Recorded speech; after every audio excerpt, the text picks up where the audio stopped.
Betrayal doesn't come overnight. It creeps in through little lies, fleeting glances, and gradually turns jealousy into obsession. Obsession into a desire for control. Love then becomes manipulation, and the line between loyalty and destruction is blurred.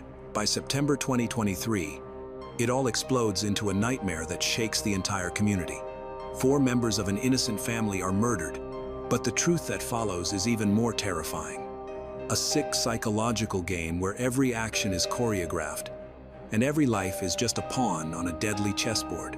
Behind it all is not a gang or a criminal force, but a twisted love affair, ending in blood and horror.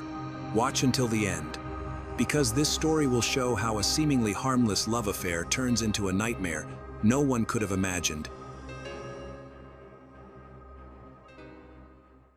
Nathaniel Huey Jr. was born around 1993 in one of the most troubled neighborhoods of Chicago, echoing the chaos of his early life. He grew up in an environment where aggression and crime were everyday realities. From a young age, he showed signs of impulsivity and a lack of self-control.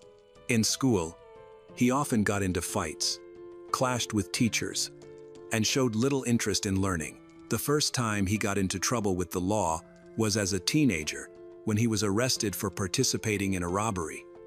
However, due to his young age, he did not receive a serious sentence.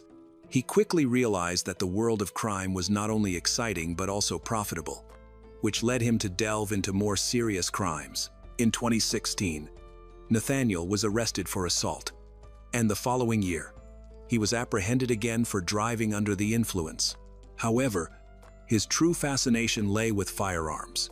He collected weapons and showcased them on social media, posting pictures of handguns, rifles, and ammunition. This behavior eventually drew the attention of law enforcement, resulting in a court ruling that prohibited him from owning any firearms. Yet, he ignored this restriction and continued to acquire weapons illegally. Despite his ongoing legal troubles, he attempted to start a business by launching a private security company, which was entirely illegitimate as he had no license and was barred from carrying a firearm. Nonetheless, he aggressively advertised his services online, sharing images of himself in body armor and holding weapons. Ermelinda Palomo was born on the 3rd of February, 1973. By the time she met Nathaniel, she was an independent woman, a mother of 5, and already a grandmother. In contrast to Nathaniel's chaotic upbringing, Ermelinda grew up in a stable family. Though her personal life had its complexities, after marrying young and getting divorced, she raised her children and took care of her grandchildren by herself. Yearning to find happiness for herself, known for her strong personality, Ermelinda commanded respect from her family. Although some found her overly strict, she liked to be in control and expected complete loyalty from those closest to her. When Nathaniel entered her life, their connection puzzled many. He was 20 years younger, had a troubled past, and a volatile temperament. Their relationship developed quickly, starting with a chance meeting through mutual acquaintances. Initially, Ermelinda dismissed Nathaniel, but his confidence, persistence, and charm eventually won her over. For Nathaniel, Ermelinda offered a sense of security, providing shelter and emotional support. For Ermelinda, it was a new experience that made her feel empowered, as though she were guiding this younger man. Their unusual bond brought together 2 people with starkly different backgrounds. They moved in together, and soon Ermelinda's children and grandchildren were living under the same roof. Although the house became crowded, it lacked warmth and harmony. Rose, as neighbors began to notice the lack of peace in their relationship. Nathaniel's short temper clashed with Ermelinda's need for control. Creating a volatile atmosphere, Nathaniel was determined to maintain his weapon collection. Despite legal restrictions, he continued to acquire handguns and rifles from illegal sources, making shady deals and exploiting loopholes. He took pride in his growing arsenal and enjoyed discussing firearms at length, often spending hours talking about calibers and modifications. What began as a mere interest evolved into an integral part of his daily life. He carried a handgun even at home, frequently disassembling and reassembling it at the kitchen table. His weapons were always in plain sight, causing those around him to feel increasingly uneasy. Initially, Ermelinda chose not to get involved in Nathaniel's activities as long as he brought money home. She ignored the fact that his business was illegal and didn't ask questions. However, over time, she started to notice that it wasn't only about the money. Nathaniel was becoming increasingly unstable. He gets easily angered when things don't go his way, sometimes just because of small matters like the gaze of others or the moment someone speaks. His outbursts would happen suddenly, but he would quickly return to normal, acting as if nothing had occurred. Christina, one of Ermelinda's daughters, was the first to voice her concerns. She recognized what others tended to overlook. Nathaniel was not just difficult. He was potentially dangerous. Christina never trusted him and noticed how he often spoke about aggression, carried himself as if he was better than everyone else, and couldn't handle being contradicted. What alarmed her the most was how easily he could become aggressive. During one argument, he clenched his fists so hard that his knuckles turned white, and she knew that if she didn't stop him, he would one day cross the line. The tension in the household continued to rise, although no one explicitly talked about it. The fear of Nathaniel was growing increasingly difficult to ignore. By 2021, Nathaniel and Ermelinda had been together for 6 years. Their relationship appeared stable on the surface, but it had long lost its foundation. Nathaniel was never committed to one woman, and his infidelities had become routine. He initiated relationships through social media, quickly moved on from one to the next, and engaged in secret conversations daily. He frequently left the house late at night, claiming it was for work-related meetings or personal reasons. Ermelinda often found herself awake in the middle of the night, realizing he was gone again, only for him to return in the early morning without any explanations. Nathaniel believed he was invulnerable and thought Ermelinda either wouldn't discover his actions or wouldn't confront him, but he underestimated her resilience. At first, Ermelinda dismissed his behavioral changes, but she soon realized how often he was absent, how much he was texting someone, and his sudden focus on his appearance. While she didn't immediately connect the dots, her suspicions grew. Her breaking point came when she saw a message on his phone. It suggested a recent meeting, confirming her worst fears. However, instead of confronting him right away, she opted to gather more evidence, observing him closely, checking his messages, and scrutinizing his habits. She learned to recognize when he was lying or trying to hide something, and when he was sneaking off to see someone else. Ermelinda was not the type to forgive betrayal easily. She couldn't simply accept the situation or walk away without taking action. She didn't want to create a dramatic scene, but she also wouldn't let Nathaniel escape unscathed. With each new piece of evidence she uncovered, her anger intensified. She faced two choices: leave and cut him off completely, or make him regret his decisions. The more she contemplated, the clearer it became. She wasn't going to be just another woman he discarded. She was determined not to act rashly. She knew a direct confrontation could spiral out of control. Instead, she decided on a more calculated approach. Rather than a fierce argument, she began plotting a subtler form of revenge, a plan to make his life unbearable, putting him in a vulnerable position. Although she hadn't finalized her next move, she was certain of one thing: her silence was merely the calm before the impending storm. After months of careful planning, Ermelinda began to execute her scheme. The first step was to create fake accounts on various platforms. She created multiple accounts using random photos of people and chose believable names. Some accounts were made to represent mysterious women, while others portrayed dangerous individuals with dubious backgrounds. Ermelinda learned about how online scams worked, mastering the techniques of deception and manipulation of people's beliefs. She constructed a detailed network where each fake persona played a specific role. One could be seductive, another, a source of dangerous information, and a third, an anonymous threat. Together, these personas aimed to instill paranoia in Nathaniel, making him feel like he was entangled in a perilous game. To make her plan more convincing, Ermelinda researched criminal networks. She studied underground organizations, intimidation tactics, threat language, and psychological manipulation. She read about the mafia, cartels, and illegal money flows, examining their hierarchies and communication styles while trying to imitate their messaging. Her most effective tool, however, was her ability to control information. By using specialized software and hidden features on social media, she learned to track people's locations, access their contacts, and monitor conversations. Before long, she had enough knowledge to trick Nathaniel. With her plan set, Ermelinda initiated contact with Nathaniel through one of her fake accounts. The persona she created was a mysterious woman who seemed genuinely interested in him. Nathaniel, accustomed to online interactions, didn't suspect anything and quickly responded.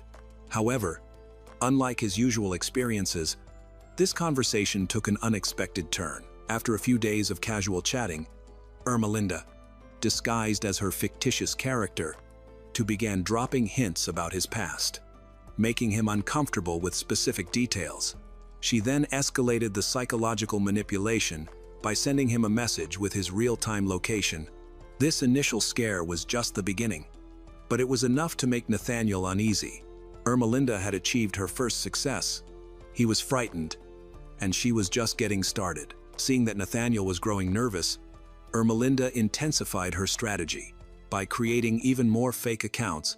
Now, he's not just being contacted by a stranger. He's surrounded by dangerous characters. From Bulgarian mafia members to cartel enforcers and assassins, each had their own story, motives, and demands. Messages flooded in from different numbers and platforms. Some contained threats, others offered protection, while a few posed strange ultimatums. One insinuated that his survival depended on completing simple tasks. Another claimed he was ensnared in something much larger with no escape. Nathaniel struggled to grasp the situation, but it all felt alarmingly real. As a result, his behavior changed significantly. He constantly looked over his shoulder, avoided calls from unknown numbers, and checked for signs of being followed. At times, he even asked Ermelinda to drive him to safer locations. To evade potential tracking, Ed deleted messages, changed passwords, and attempted to confuse his pursuers, but each action only deepened his paranoia. Ermelinda could see how fear was consuming him, and her plan was succeeding. Nathaniel became fixated on battling a threat that wasn't real, while the true danger loomed closer than he imagined. In May 2023, a new woman named Zoraida Bartolome entered Nathaniel's life when they met at his new job. Initially, their interactions were ordinary, but soon they developed an interest in each other. Zoraida was married with 2 children, but her home life did not bring her happiness. She had a history of infidelity, and meeting Nathaniel was just another instance of that pattern. She did not consider it a moral issue. Instead, she believed her personal happiness took precedence over societal expectations. Nathaniel, too, was unaware of the consequences. His relationship with Ermelinda had lost its significance, and his affair with Zoraida provided the excitement he craved. Nathaniel and Zoraida's relationship began with subtle glances and hints, quickly evolving into constant communication.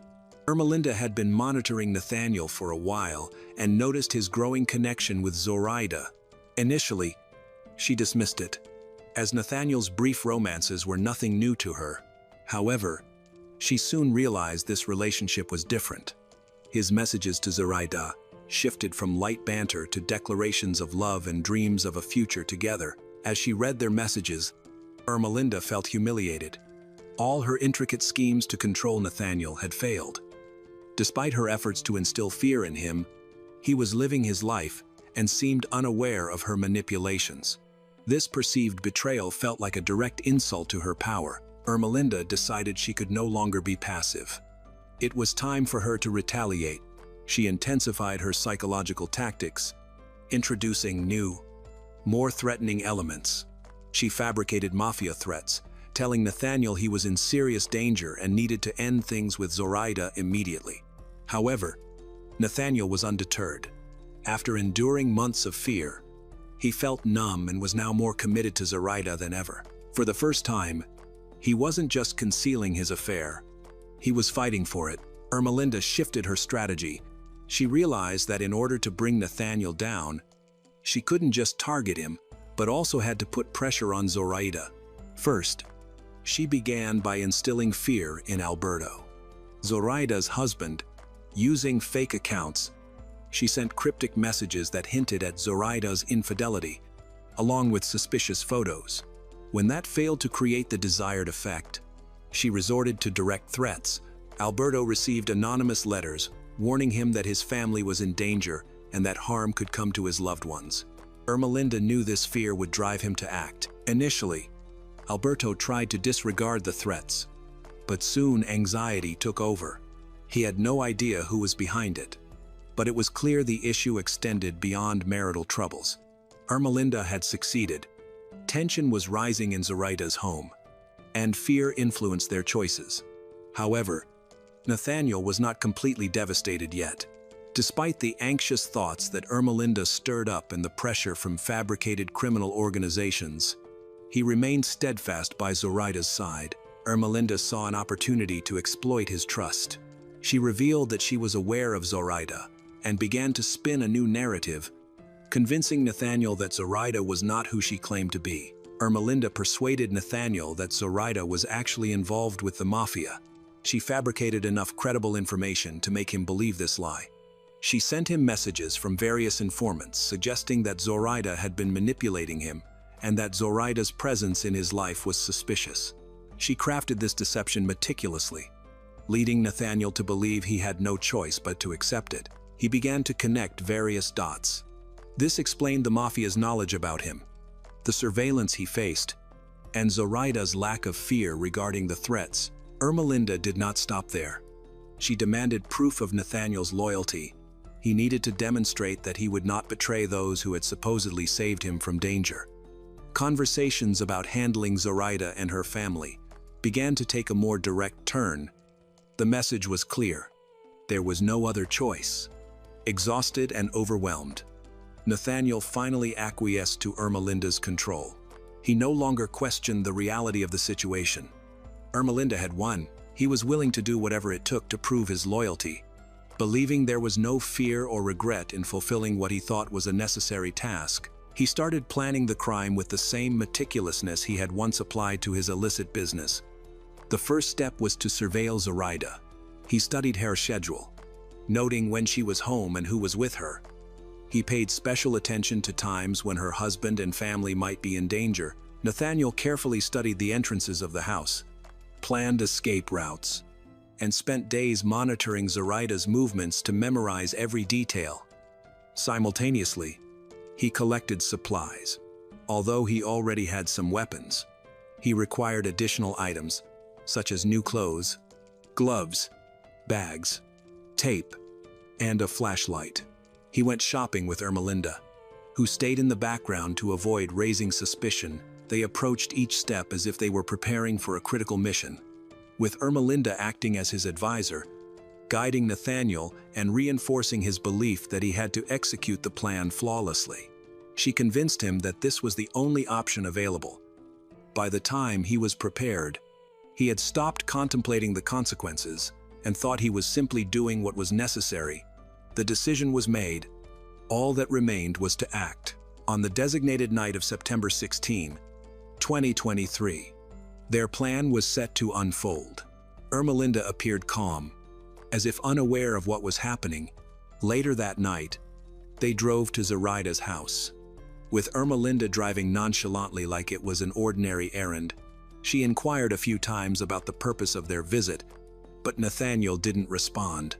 His focus was solely on his objective. Upon arrival, Ermelinda remained in the car while Nathaniel got out and approached the house, expecting the front door to be locked. He broke a window in the backyard and slipped inside. The noise startled Alberto, who woke up and went to investigate. At that moment, Nathaniel fired, but missed. Alberto quickly understood that this was not a typical burglary. He turned and rushed towards the hallway, trying to reach his family's room for safety. However, Nathaniel caught up to him in the hallway. A few gunshots followed, and Alberto fell to the floor before he could reach the door. The house then fell silent, except for Nathaniel's heavy breathing. Hearing the gunfire, Zoraida barricaded herself in her bedroom with her family. Unsure who was attacking them, Nathaniel attempted to force the bedroom door open, but it wouldn't budge.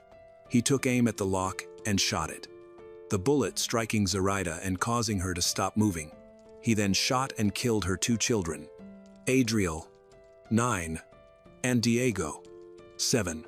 Killing them instantly, the door swung open, and silence enveloped the room.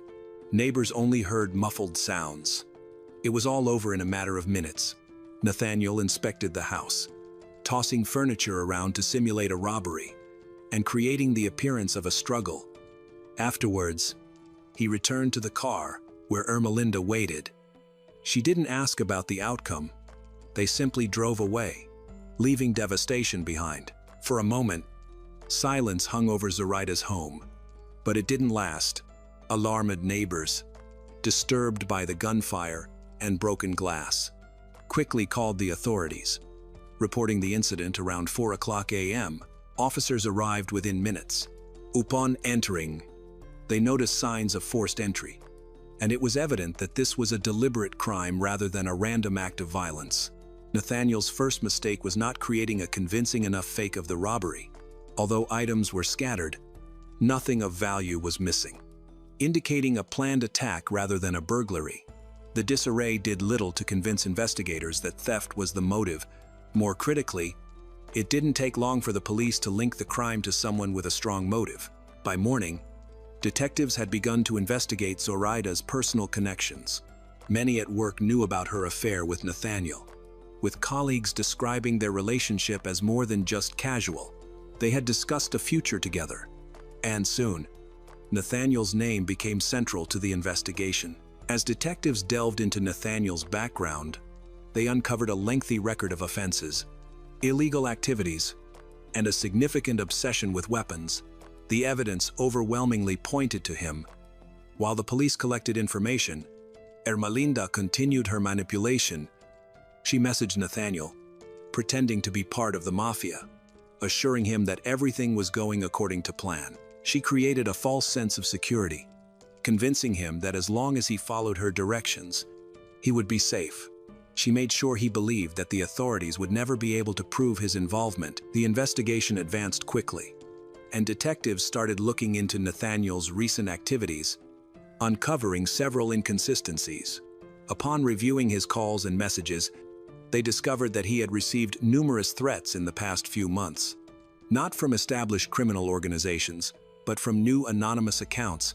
This raised important questions. If the mafia was involved, why did all the evidence point to Nathaniel? Why were there so many coincidences? Could the threat have been staged?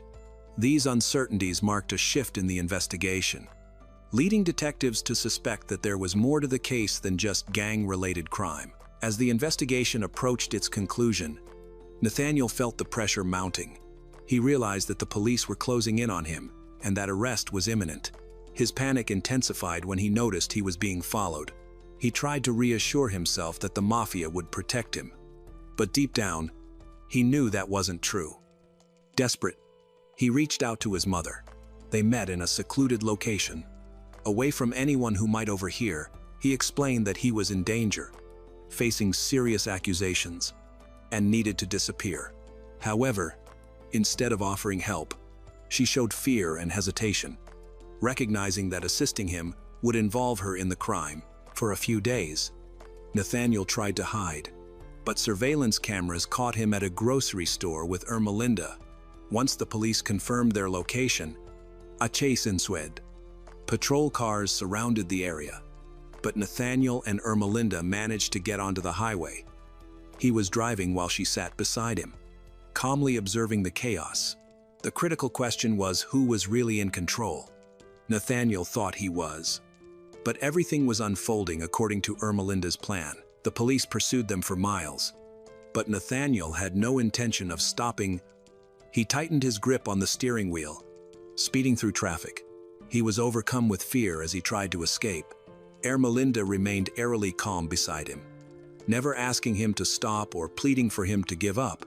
As they sped into a congested area of the highway, Nathaniel attempted to maneuver around a truck, but lost control. The car skidded, crashed into the guardrail, and rolled multiple times before coming to a halt. When officers reached the wreck, the inside of the car was disturbingly quiet. Nathaniel was still in the driver's seat, holding a gun, and Ermelinda was lifeless next to him. In the moments leading up to the accident, he shot her before taking his own life. Investigators reconstructed the scene to understand why he acted this way. Was it revenge, a final outburst, or had he realized who was truly behind everything in those last moments? Had Ermelinda revealed her role during their final ride? Unfortunately, there were no answers, as the only two who knew the truth were gone. However, the investigation did not end with their deaths. Detectives meticulously examined their last movements, phone records, and messages. Initially, they believed Ermelinda was a victim, manipulated by a dangerous man. Yet, the deeper they dug, the more complex the real story became. A significant breakthrough occurred when they analyzed Ermelinda's devices. Her laptop and phone held a wealth of messages, numerous fake accounts, and logs detailing visits to sites associated with surveillance and social engineering tactics. Forensic experts quickly connected the dots.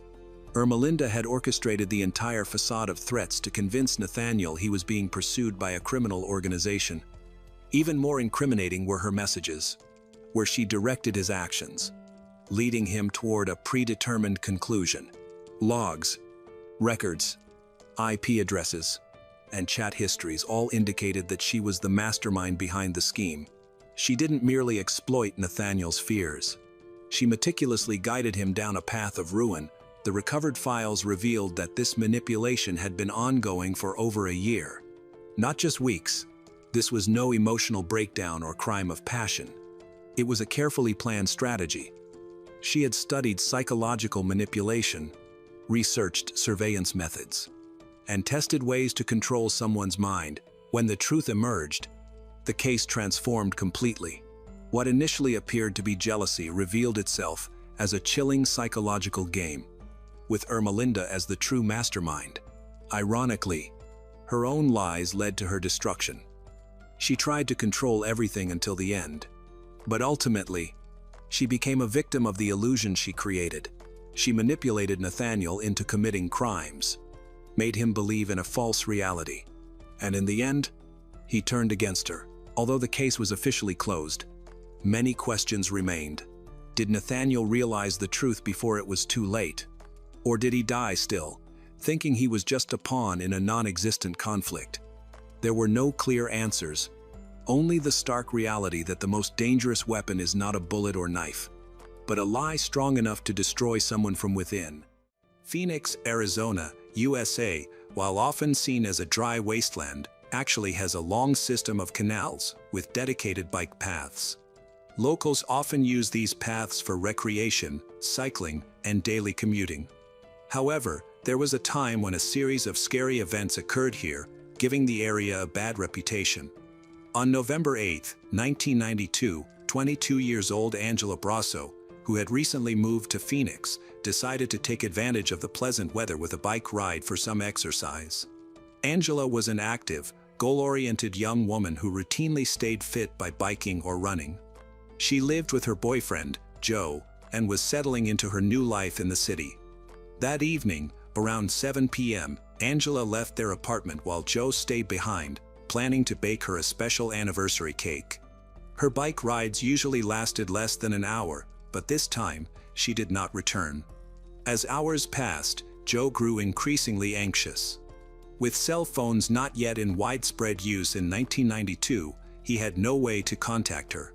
Knowing her usual route, Joe got on his own bike and searched the paths himself, but he found no trace of her. He repeated the search 3 times that night, calling Angela's friends and family from his home phone in between. By the early hours of the morning, with no sign of Angela, he was forced to stop searching, though he could not sleep. Clinging to hope, he told himself she might simply have been delayed by meeting someone and would return soon. At daybreak, Joe reported Angela missing to the police, providing details of her bike route. Officers began their investigation, and less than a kilometer from her starting point, they discovered a large pool of blood. Bloodstains trailed toward the canal, where they found a mutilated body near the water's edge. Horrifyingly, the body was decapitated. Despite a thorough search, her head was missing, and her purple mountain bike was nowhere to be found. After 10 days of frantic searching, a local fisherman made a shocking discovery. While boating near a section of the canal not far from where Angela's body had been found, he noticed something unusual lodged in a drain grate. Upon closer inspection, he realized it was a human head, later confirmed to belong to Angela. To the investigators' surprise, Angela's head was remarkably well preserved despite having been in the water for 10 days, almost as if it had been frozen. This strange condition puzzled detectives and complicated the investigation. Although Angela's head had been recovered, along with the rest of her body, no substantial evidence or leads emerged to point to a suspect. The case quickly stalled. As is often the case in tragedies of this nature, suspicion turned to Joe, the last person to see Angela alive. Detectives explored several potential scenarios involving him, including the possibility of an argument that had escalated into violence, suspicions of infidelity, or even an unwanted pregnancy leading to rage. However, there was no evidence to support these theories, and Joe was eventually ruled out as a suspect. With no solid clues, the case reached a dead end. For 10 months, Angela's murder remained unresolved, until another gruesome incident reignited fear in the community. On September 21, 1993, 17-year-old Melanie Burns vanished. That night, Melanie's mother returned home from dinner to find her daughter had missed curfew. She also noticed that Melanie's bicycle was missing, suggesting she had gone for one of her frequent walks along the canal, even at the late hour. Initially annoyed, Melanie's mother assumed she would return soon and decided not to search right away. But by 10:30 p.m., Melanie still hadn't come home, and her mother grew increasingly worried. Frantic, she began reaching out to Melanie's friends, including her best friend, but none had seen her. Her disappearance was uncharacteristic, she was not known to run away, and she always informed her parents of her plans. Melanie had never taken a walk so late at night, as she preferred walking during the day. Although concerned, her mother decided not to search near the canal that night, hoping she would eventually return on her own. Unfortunately, Melanie never came back, and by the next morning, her mother reported her missing to the police. One morning, a local woman named Charlotte was riding her bicycle along the canal. Her young daughter sat in a small seat attached above the bike's rear wheel. As she passed a section of the path, Charlotte noticed a large, dark puddle on the ground. Riding through it, she felt drops splatter on her and quickly realized it wasn't water, but a thick, dark liquid. Alarmed, she turned back to inspect it and made a horrifying discovery: it was a pool of blood. She also noticed drag marks leading away from the path but didn't investigate further. Shaken, Charlotte rushed home and contacted the police to report what she had found. Authorities arrived and made a grim discovery in the nearby water: a young girl's body, clad in a blue bathing suit. She had been fatally stabbed in the back and abused, just like Angela Brasso, a recent victim. That evening, during a press conference, the police confirmed the body was found near the location of Angela's murder. Meanwhile, Melanie's mother held on to hope that the victim wasn't her missing daughter. Despite having no updates about Melanie, she convinced herself her daughter was safe and went to bed. However, the next morning, Melanie's friends arrived at her door with devastating news: Melanie had been killed. Police were still actively working at the crime scene. Investigators reconstructed the incidents with the aid of forensic reports, which led to chilling conclusions. In both cases, the murderer had ambushed the victims from behind. He likely forced Angela and Melanie off their bikes, either by knocking them over while they were riding or distracting them with a question. Both Angela and Melanie were fatally stabbed in the back, then abused and murdered. Angela's body had been dismembered, with the killer attempting to horrifically cut her in half. It's possible Melanie's body was going to suffer a similar fate but was abandoned in the water before the assailant could complete his gruesome plan. One critical breakthrough was a DNA sample left by the attacker, collected from the crime scenes. However, DNA technology in the early 1990s was limited and provided few leads. No matches were found in existing criminal databases. However, DNA analysis of the collected evidence revealed a 100% match between the two victims, Angela and Melanie, confirming they were both killed by the same person, a serial killer. Their stab wounds were so precise that investigators suspected the killer might be a doctor, surgeon, or someone knowledgeable in anatomy. The crimes shocked the Phoenix community, causing widespread fear. Parents became terrified of letting their children play outside or near the canal, and cycling in the area was deemed dangerous. The two heinous murders gripped the city with panic for over 2 decades. Despite the community's vigilance and consistent media coverage, investigators made no progress as days turned into weeks, months, and eventually years. The trail went cold, and no new crimes were linked to the killer. Over 20 years later, advancements in DNA technology offered fresh hope. During a genetics conference in California, experts discussed how genealogy could impact forensic science, including new techniques for identifying suspects through family ties.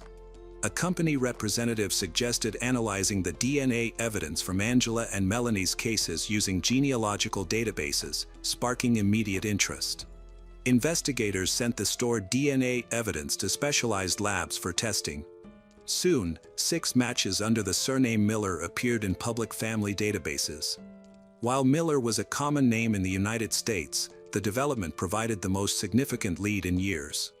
Detective Schwartzko, now handling the case, began tracing this connection. At last, a new path in the investigation seemed possible. Detective Schwartzko conducted a search of Phoenix databases and discovered approximately 600 individuals of interest in the area.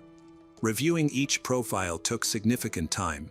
Toward the end of the list, the team came across a man named Brian Patrick Miller, whose criminal background made him a prime suspect. In 2014, Brian was 42 years old and still residing in Phoenix.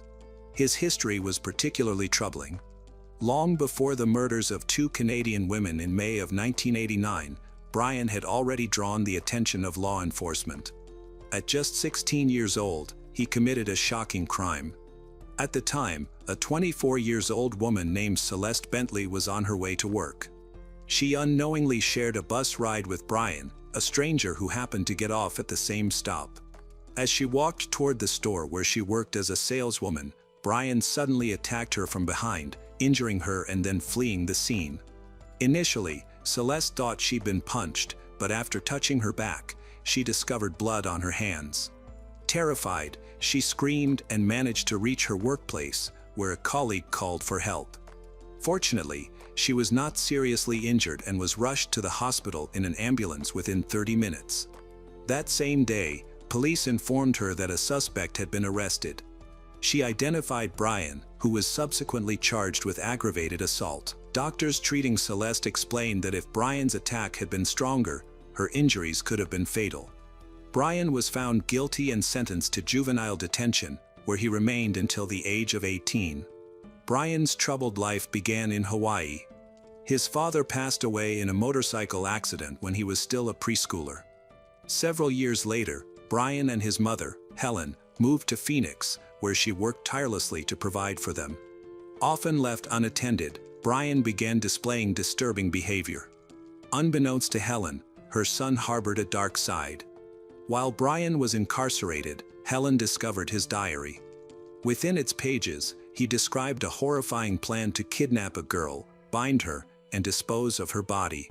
Horrified, Helen brought the diary to the Phoenix police and told them that she no longer wanted her son to live with her. As a result, after he was released from prison, Brian was sent to a specialized group home. Decades later, during the 2014 murder investigation, detectives revisited the archived diary. Its gruesome entries bore striking similarities to the murders of Angela and Melanie. Brian had described methods such as disposing of bodies, preserving a victim's head, attacking from behind in secluded areas, and inflicting fatal knife wounds to the back. These haunting details solidified Brian as the primary suspect in the 2 murders in December 2014. Tracking Brian down was not difficult.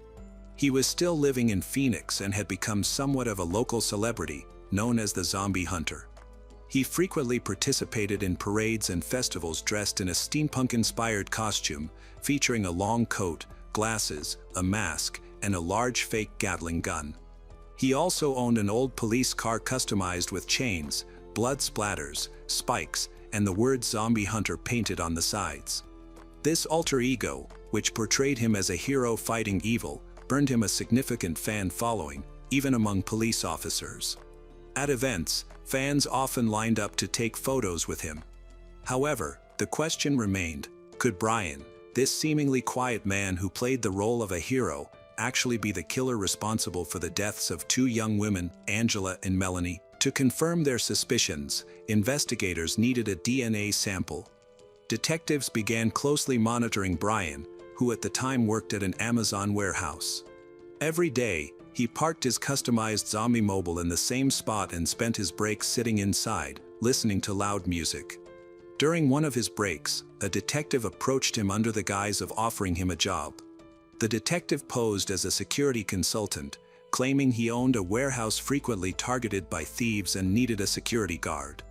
He offered Brian a well-paying position, and Brian seemed to believe the cover story. On January 2, 2015, the detective arranged to meet Brian at a nearby restaurant to complete a job application and discuss the role further. Members of the cold case investigation team also visited the restaurant, blending in as ordinary customers while discreetly observing Brian. They reserved a separate area and staged a small lunch. To ensure they didn't compromise any potential evidence, they asked the restaurant staff to disinfect the dishes thoroughly and handle everything with gloves to preserve any DNA left behind. Brian arrived at the restaurant with his 15-year-old daughter, Sarah Miller. He was a single father and, by all accounts, a polite and caring parent who often brought Sarah along on his outings. Detectives noted how much Sarah admired her father. During the meeting, they ordered burgers, hoping Brian would drink water and leave a DNA sample in a glass. However, Brian ate his food without touching his drink for most of the meal, making the detectives worry their plan would fail. Finally, as the meeting was about to end, Brian took a single sip, leaving enough saliva on the glass for forensic analysis. Though detectives obtained the DNA sample, they were initially doubtful that Brian could be the brutal killer they were searching for. His image as a doting and decent father seemed at odds with the violent individual responsible for the murders of Angela and Melanie. Nonetheless, the glass was sent to the lab for testing, and investigators revisited the case files in case they had missed something. 11 days later, a forensic expert contacted the detective. The DNA sample was a 100% match. After more than 20 years with no leads, the police had definitive evidence linking Brian to the murders of Angela and Melanie. Armed with this evidence, police moved to arrest Brian Patrick Miller. When officers informed him of the charges, Brian's legs buckled, and he appeared bewildered, repeatedly claiming he had never hurt anyone. Despite his protests, the police had probable cause to detain him and a warrant to search the home he shared with his mother. Upon entering, officers were shocked to discover Brian's home was severely cluttered. He was a hoarder, and every space was filled with piles of items, leaving only narrow paths to navigate. Searching through the massive accumulation of items seemed overwhelming, but eventually, they uncovered incriminating evidence, including the bicycles that belonged to the murdered girls, Angela and Melanie. In January 2015, when Angela and Melanie's families learned that Brian had been charged with 2 counts of first-degree murder, they finally felt some relief after decades of uncertainty. To gather more information about Brian's past, detectives reached out to his ex-wife, Emmy. Emmy revealed that she had been married to Brian for 8 years, after meeting him in 1996 when she was 19. They quickly married and moved to Everett, Washington. During their marriage, Brian made a chilling confession to Emmy, admitting that he had killed a girl in Phoenix years before they met.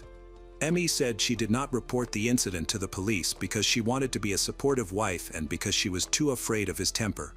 The strange thing was that the case Brian told her about did not match Angela and Melanie's. According to Emmy, Brian told her that he had randomly encountered a schoolgirl, brought her to his home, killed her, and disposed of her remains. Detectives reviewed the information and discovered similarities between this case and the disappearance of 13-year-old Brandy Myers, another unsolved crime in Phoenix. Brandy had been going door to door in the North Road area of Phoenix on May 26, 1992, collecting money for charity when she vanished. This occurred 6 months before Angela's murder. Family members reconstructed events and revealed that Brian had been living in a hostel near Brandy's home after being released from prison.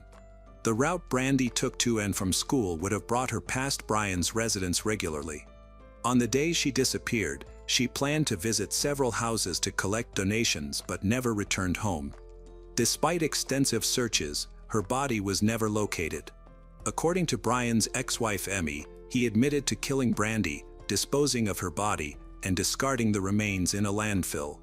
However, when detectives questioned Brian about Brandy, he denied any involvement. This wasn't the end of Brian's violent actions. In 2002, a woman named Melissa Ruiz Ramirez encountered Brian while walking alone late at night in Everett. Brian offered her a ride, and she accepted but asked to make a call. He offered to take her to his workplace to use the phone. Once there, Brian attacked her with a large serrated kitchen knife, stabbing her in the back. Despite her injuries, Melissa managed to fight back, escape, and report the assault to the police. Brian claimed Melissa had attacked him and that he acted in self-defense, but he was arrested and charged with first-degree assault with a deadly weapon. Brian was jailed from May to December 2002. During this time, he appealed his conviction. At a new trial, the jury did not believe Melissa's account, and Brian was acquitted and released. According to Emmy, while in prison, Brian began sending her disturbing letters, initially professing his innocence but eventually detailing violent intimate fantasies he planned to act out against her upon his release. After his return, Brian's behavior took a darker turn. He started holding a knife to Emmy's throat during intimate moments, restraining her, and physically assaulting her. This abusive behavior led to their divorce, but Brian retained primary custody of their daughter. Despite his violence towards his wife, he was described as a loving and attentive father. In October 2022, Brian's trial began for the murders of Angela Brasso and Melanie Bernas. His lawyer did not contest that he committed the murders but argued that he was not guilty by reason of insanity. Brian blamed his actions on the abuse he suffered after his father's death, particularly at the hands of his mother. He claimed this abuse made him hate women and contributed to his lifelong mental health issues. Since his mother had died in 2010, these claims were difficult to confirm. Brian's defense team asserted that he endured severe psychological and physical abuse starting at age 5. His mother reportedly beat him with a belt featuring a steel buckle and inflicted severe punishments for minor offenses. Brian also claimed that she subjected him to abuse by tying him up and beating him. The defense argued that this history of abuse caused Brian to develop severe mental illnesses, including dissociative identity disorder. Psychiatrist Bethany Brand testified that Brian suffered from dissociative amnesia, a condition causing him to commit violent acts without recalling them afterward. The prosecution relied heavily on the testimony of Brian's ex-wife, Emmy, who described the horrific abuse she endured during their marriage. She provided chilling details about their life together, including her fear of saying no to him due to his violent behavior. She also reported that Brian had confessed to murdering Brandy Myers. However, without Brandy's remains, there was insufficient evidence to pursue charges for her disappearance, and the case remained unresolved. 6 months after the trial began, the court found Brian Patrick Miller guilty of murdering Angela Brasso and Melanie Bernas. He showed no reaction or emotion upon hearing the guilty verdict. However, during his final statement, he expressed regret, acknowledging the pain the victims' families must be enduring. He attributed his actions to his mother's influence and asked for forgiveness. The judge then sentenced Brian to death. Under Arizona law, Brian had the right to appeal the sentence. 8 months later, during the retrial, his lawyers successfully argued that his mother's abusive behavior during his childhood was a significant mitigating circumstance. This argument spared him from the death penalty. The judge ultimately sentenced Brian to life in prison without the possibility of parole. The case shocked the local community, as no one had suspected that the well-known zombie hunter could be responsible for such heinous crimes. However, DNA evidence presented during the trial proved to be undeniable. Flordelis dos Santos de Souza was born on February 5, 1961, in the Jacarezinho favelas in northern Rio de Janeiro. She grew up in a struggling family as the youngest of two children to Carmazina and Francisco. Her father, an artist and musician, had a modest income, while her mother ran a small home-based daycare. Flordelis and her older brother were raised in one of Rio's most troubled, crime-ridden neighborhoods. Their small, fragile house lacked basic utilities like running water and proper sanitation, and residents suffered from poor hygiene, poverty, and recurring health issues due to limited access to clean water. The Jacarezinho slum, home to more than 65,000 people in the mid-20th century, was characterized by widespread poverty, high unemployment, illegal weapons, and banned substances. Despite facing many challenges, the community here still maintains solidarity, supports each other, and tries to access education and health services from the government. However, progress was often short-lived, as facilities fell into disrepair or were abandoned due to increasing crime and lack of funding. This was the harsh environment Flordelis experienced during his teenage years. During this time, missionaries and street preachers began spreading religious teachings in the favelas, offering spiritual hope to residents. Among the most influential were Pentecostal ministers, who emphasized personal experiences with God, especially through baptism. Flordelis's parents soon embraced Pentecostal Christianity, with her father hosting prayer meetings in their home and believing he had received a spiritual gift. Flordelis, deeply spiritual from a young age, became heavily involved in church activities. Her vocal talent stood out, and she often sang solo during services. She believed faith could heal, transform lives, and fulfill dreams, and her passion inspired others. As a teenager, Flordelis began leading prayer meetings herself, recognizing her ability to influence people. Her energy and conviction made her a compelling figure, and she felt a divine sense of purpose, believing she was chosen to spread her message. She mentored others and became a preacher, venturing into the most dangerous parts of the favelas to speak about faith, redemption, forgiveness, and hope. Her charisma and sincerity drew even hardened individuals to stop and listen, something few others could achieve. This mission solidified her role as a spiritual leader, paving the way for what many later considered an empire.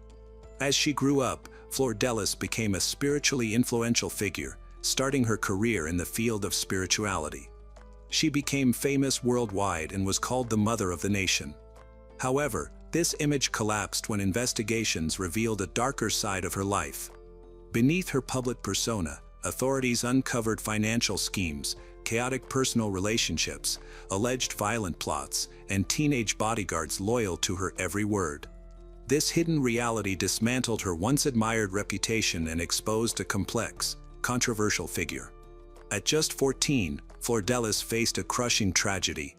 In 1975, her father and older brother died in a car accident, leaving her and her mother, Carmazina, to support one another through the grief. Despite the heartbreaking loss, Flordelis remained resilient, interpreting the tragedy as a test of faith. Determined to make a difference, she convinced her mother to rent a small venue to host prayer meetings. Even at a young age, she showed leadership and a deep connection with others. Her sermons were passionate and inspiring, quickly drawing a growing group of followers. At 20, Flordelis got married. While little is known about her husband, he was deeply religious and became involved with her through her sermons. They had 3 sons and seemed to share a strong bond despite living in the tough environment of the favelas. By the age of 30, she was a widow, left to raise her 3 sons alone. During this challenging time, her mother played a crucial role in helping her. Together, they ran a small daycare, while Flordelis continued hosting prayer gatherings on weekends. Her connection to her faith deepened, and so did her influence. She began claiming visions, spiritual gifts, and divine messages from God about her purpose to guide lost souls back to righteousness. These claims resonated deeply with her followers, further intensifying their devotion to her. As crime and substance abuse worsened in her city, Flordelis felt compelled to intervene. She organized her followers and ventured into dangerous neighborhoods, preaching redemption and encouraging those struggling with crime or addiction to transform their lives through faith.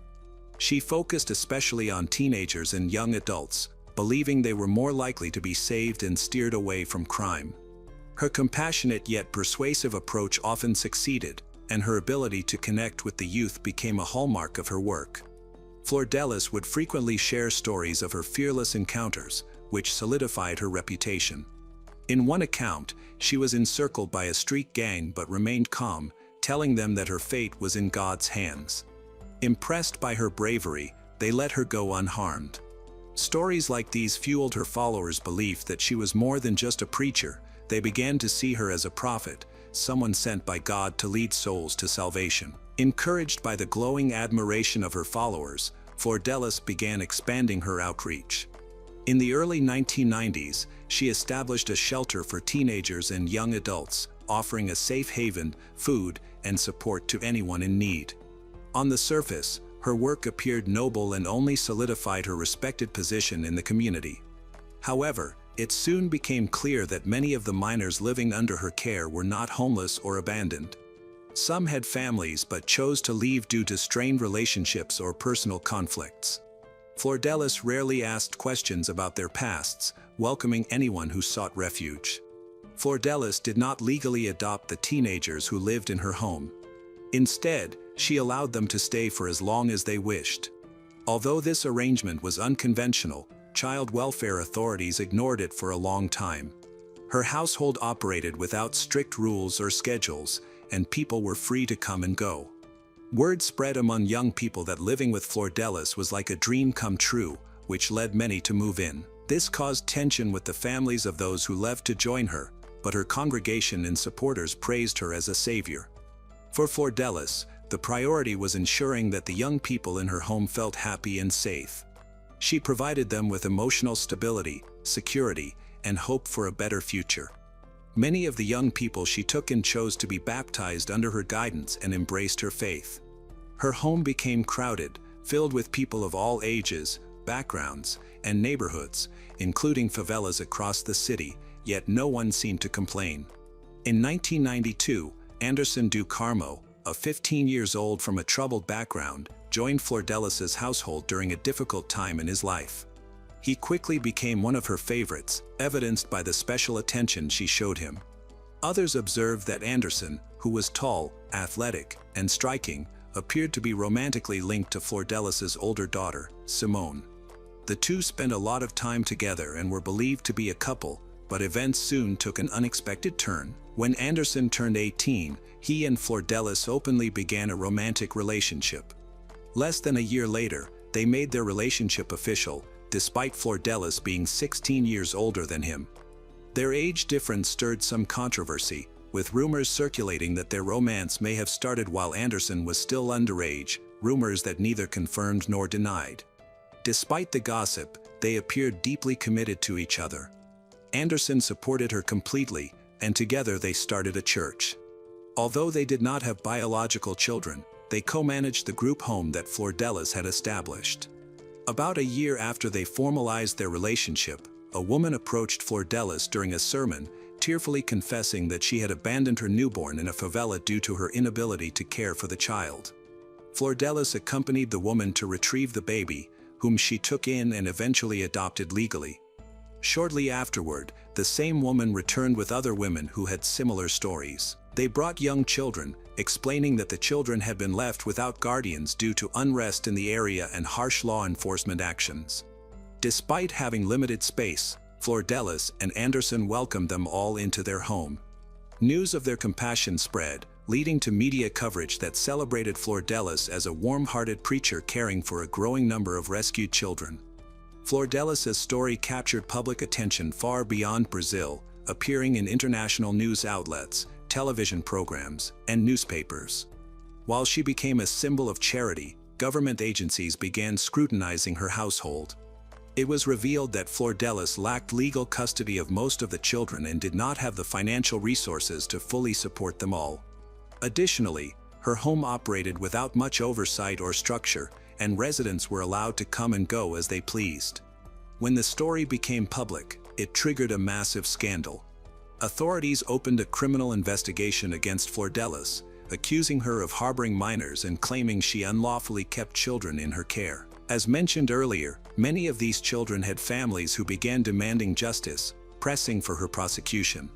In response, Flordelis gathered all the children under her care and quietly moved to another favela.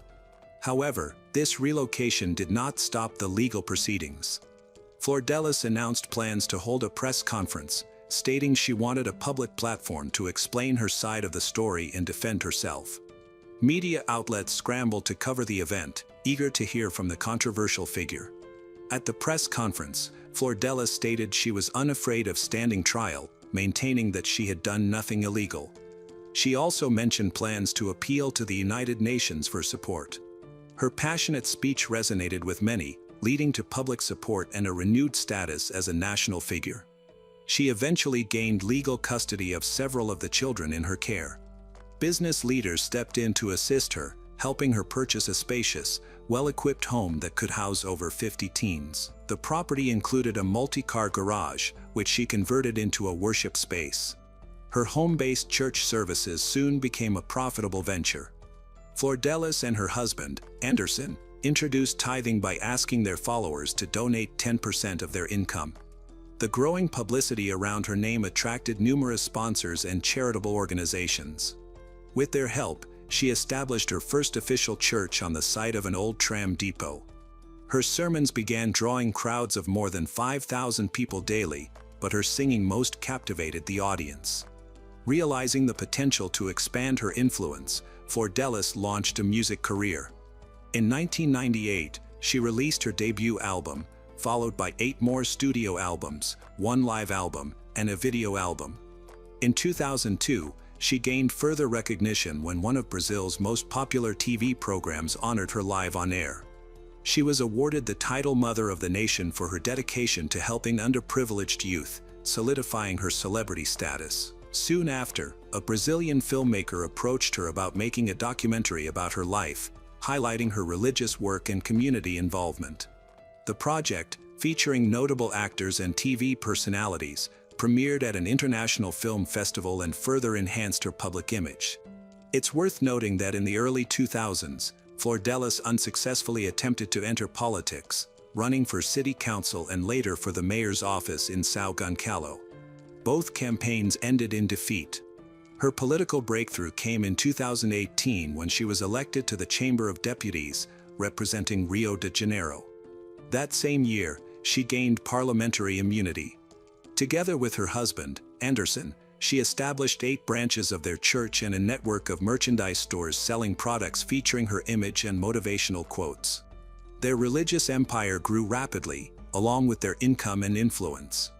Flordelis and Anderson eventually relocated to one of the most upscale neighborhoods in Rio de Janeiro and purchased a luxurious mansion. They drove high-end cars, employed household staff, and hired private security. Despite their significant age difference, many saw their marriage as ideal. They frequently appeared together in public, with Anderson handling her affairs as her manager and accountant. Over time, however, Anderson's public presence began to overshadow Flordelis. He became a preacher and church pastor, took on critical decision-making responsibilities, and managed their finances. Anderson monitored all expenditures closely, to the point where Flordelis couldn't spend money without his approval. This control frustrated her, and tensions between them grew. Their relationship began to deteriorate, but a divorce would harm Flordelis's public image. Hoping to reconcile, she prepared a romantic evening on June 15, 2019. They spent hours dining at a restaurant before taking a walk along the waterfront late into the night. They returned home just before dawn. According to Flordelis, on the way back, 2 men on motorcycles followed them. Anderson tried to evade them but failed. However, they eventually reached home safely. While Flordelis went inside, Anderson stayed outside to park the car in the garage. Moments later, gunshots were heard. Flordelis reportedly attempted to run outside but was stopped by one of her adopted sons, who advised her not to see what had happened. Anderson had been shot multiple times, nearly 30 bullets were fired, most of which struck him. He died almost instantly. The news of the crime against Flordelis's husband, Anderson, made headlines across Brazil, sparking shock and speculation throughout the country. Many believe the attack might have been politically motivated, with Flordelis as the intended target. To honor her husband, she held an all-night prayer vigil at one of her churches, attracting thousands of supporters who offered comfort and sympathy. Meanwhile, law enforcement began a thorough investigation, reviewing surveillance footage. Several inconsistencies in Flordelis's account quickly emerged. First, traffic cameras showed no evidence of the mysterious motorcycles she claimed to have seen. Second, the security cameras around their home had a blind spot covering the garage, where the incident occurred. However, one camera captured something unusual. About 20 minutes before the shooting, a taxi arrived at the house. One of Flordelis's adopted sons got out of the car, entered the house briefly, then left in another waiting vehicle. This son, Lucas dos Santos do Carmo, became a focus of the investigation, as he had a prior record for distributing banned substances. When interrogated, Lucas admitted to stopping by the house to stash money from a deal. Under pressure, he confessed that a week before the incident, he had secretly bought a firearm at the request of Flavio dos Santos, another adopted son of Flordelis. Though Flavio was legally an adult, he still lived in her house. Following the attack, he disappeared, but authorities apprehended him 3 days later.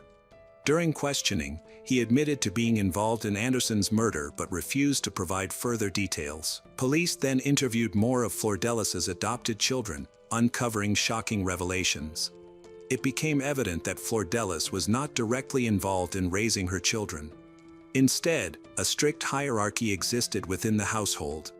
Younger or newer members were assigned to older ones, and Flordelis emphasized their collective mission to protect her at all costs. In essence, her children acted as a personal security force, an inner circle of loyal followers willing to do anything for her.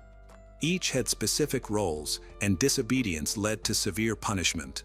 Investigators discovered that the plan to kill Anderson had been in the works for almost a year. Over 10 of Flordelis's children were reportedly involved. Initially, there were 6 failed attempts to poison him. When poisoning proved unsuccessful, Flordelis allegedly adopted a new approach. Using her authority and the fears she commanded, she influenced the next steps. However, during questioning, she denied any involvement.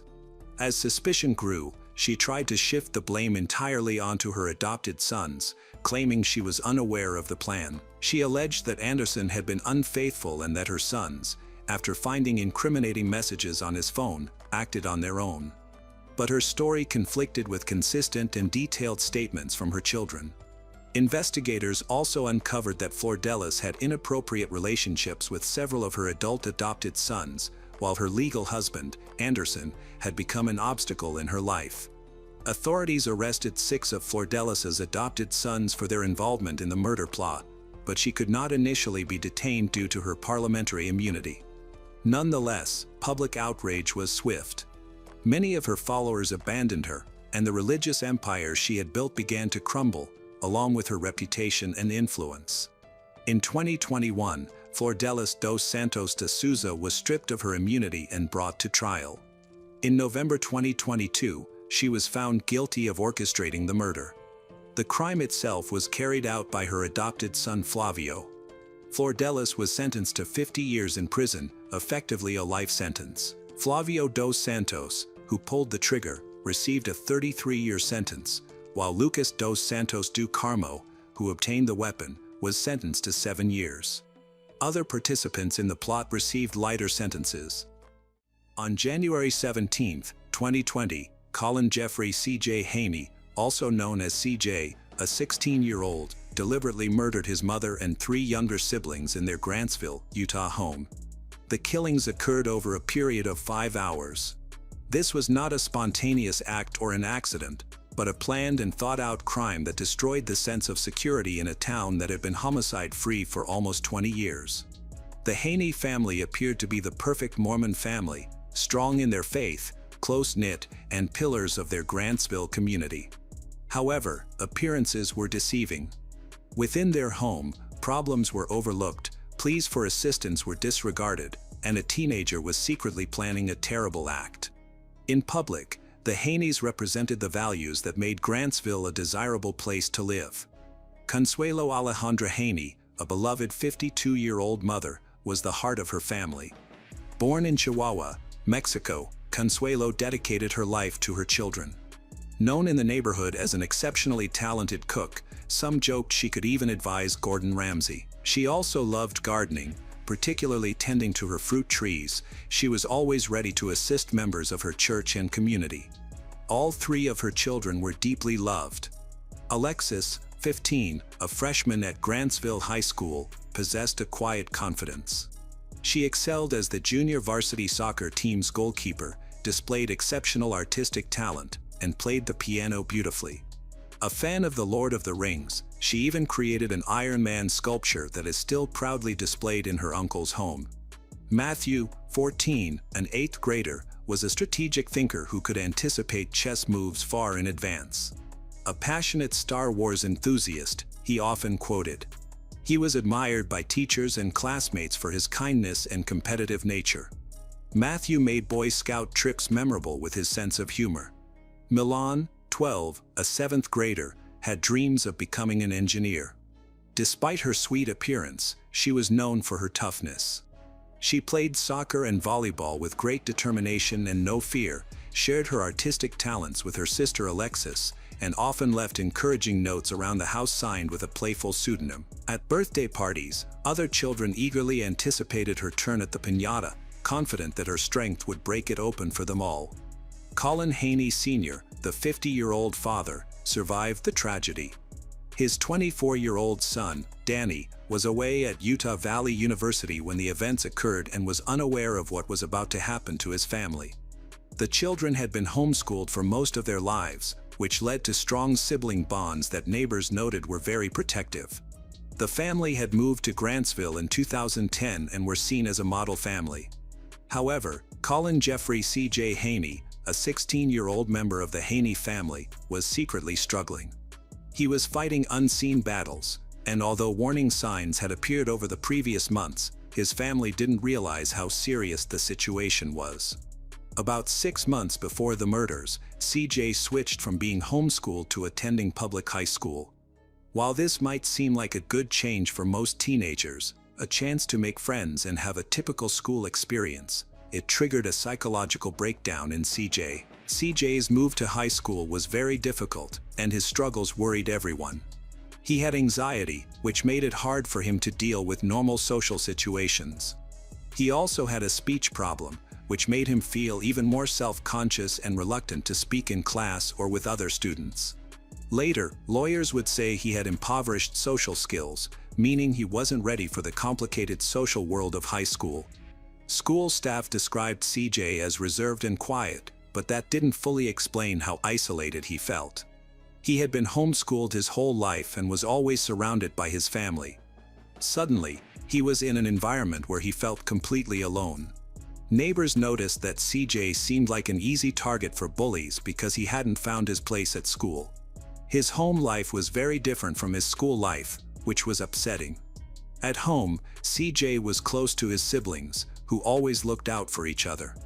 People often commented on how close the Haney children were, likely because they were homeschooled together for years. But at Grantsville High School, CJ was just a shy teenager with a stutter and social anxiety, trying to fit in with the other students who seemed much more confident and popular. CJ had poor social skills, an anxiety disorder, and a significantly delayed education. He also had a speech impediment and had lived a mostly isolated life, making it hard for him to adjust to public school. Before the murders, he had never been in trouble with the law, used banned substance or alcohol, or been involved in gangs. He seemed to be a troubled teenager, but not someone who was naturally dangerous. He was simply overwhelmed by his difficult situation. In the fall and winter of 2019, CJ's mental health quickly declined due to increasing conflicts with his father. A prosecutor later described these conflicts as typical teenage arguments about things like going to school, attending church, spending time with friends, and playing video games. However, these arguments caused CJ immense stress. They weren't just simple disagreements, They constantly reminded him that he felt like he was disappointing his family. In his meetings with a therapist after the murders, CJ revealed that, in the months leading up to the killings, his social isolation and arguments with his father had increased dramatically. According to court documents, he felt constantly judged and criticized. Believing he was failing to meet his father's expectations, he retreated further into himself rather than seeking help or attempting to communicate his struggles. A crucial missed opportunity could have changed everything, but fear and stigma got in the way. About a month before the murders, around late December 2019 or early January 2020, Danny had a conversation with his mother, Consuelo Alejandra Haney, that stayed with him. Alejandra told Danny that CJ was making her feel unsafe with worrying statements, and she realized CJ needed help. As his mother, she knew CJ well and could see he was struggling. She reportedly talked to their father, Colin Sr., about getting CJ therapy or other mental health treatment. However, Colin supposedly refused. The family's decision was driven by fear of the shame associated with mental health treatment, fear of how it would affect their standing in their religious community, and fear of legal repercussions if CJ admitted violent thoughts to a therapist. Danny later expressed his profound regret in court, saying, "The irony is CJ still ended up in jail, and the rest of his family is dead." He believed things could have been different, while not excusing his brother's actions, but more with sadness than anger, stating that CJ's problems seemed to begin about 6 months before the tragedy when he transitioned from homeschooling to high school.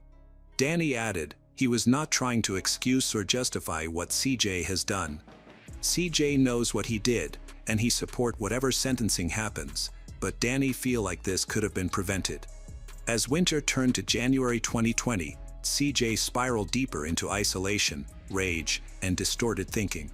He was consumed by anger at his father's restrictions and criticisms, terrified of continuing to disappoint his family, and plagued by thoughts he couldn't control or understand. Tragically, no one realized that CJ wasn't simply contemplating escaping his problems anymore, he was planning to eliminate them entirely.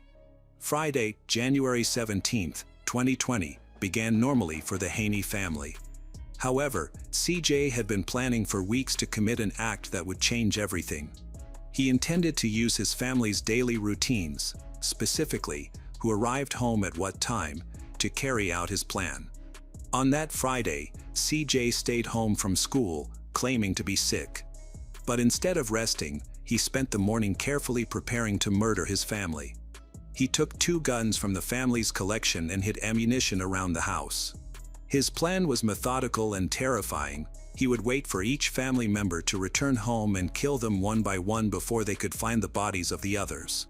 At 1 p.m., Consuelo and her 12-year-old daughter, Milan, arrived home after Consuelo picked her up from school. This was a typical routine for them. As they entered their house through the front door, CJ shot them both. He fired multiple shots at close range, hitting their heads, necks, and upper bodies, killing them instantly. Consuelo had recently sought mental health treatment for CJ, the very child who killed her. Milan, the youngest victim. They was killed with the family handgun, the same weapon that would take 4 lives that day. Around 2 p.m., Alexis arrived home from school. She walked into a house where her mother and youngest sister lay dead. CJ followed his 15-year-old sister and fired 5 shots into her head and chest. For the next 3 hours, CJ remained in the house with the bodies of his family. This showed a disturbing level of self-control that later shocked investigators. During this time, 2 neighbors stopped by. These visits highlighted CJ's unsettling ability to seem normal despite the horrific scene inside. One neighbor had a routine matter to discuss. The other was the sister's piano teacher, who was concerned because Alexis and Milan had missed their lessons. Both neighbors said CJ seemed perfectly normal when he answered the door. He was polite, explained the sister's absence with believable reasons, and showed no signs of being upset or acting strangely. He spoke to them calmly, just a few feet away from the bodies of his mother and sisters. Matthew came home from a birthday party at 5:17 p.m. He was close to his older brother, CJ, and likely eager to tell him about the party. Matthew entered the house, calling out to his family, expecting the usual lively atmosphere. However, CJ shot Matthew in the head at very close range. Prosecutors later described the killing as an execution. The way Matthew was killed, near CJ, trusting him enough to approach without fear, showed how severely CJ had lost touch with reality. At 6:15 p.m., Colin Haney Sr. arrived home to find the house dark and quiet. Thinking his family was out, he called out, expecting them to answer. Instead, his son, CJ, appeared in the darkness and pointed a gun at his father's chest. CJ fired several shots, but only one bullet hit Colin in the leg. As they fought, CJ confessed that he had killed his mother and siblings and planned to kill everyone else in the house except himself. Colin begged for his life, saying his mother would be sad if he killed him, but CJ coldly replied that she was already dead. The fight lasted about an hour. CJ repeatedly hit his father in the head with the gun, causing him to bleed, but Colin continued to fight back. The violence stopped when a neighbor arrived to return house keys and found them struggling. Colin managed to take the gun from CJ, ending the 5-hour killing spree. The investigation started after a neighbor called 911 around 7 p.m. She then drove Colin and CJ to Mountain West Medical Center in Tooele. In the car, CJ calmly confessed to killing his family. This confession became important evidence used to convict him.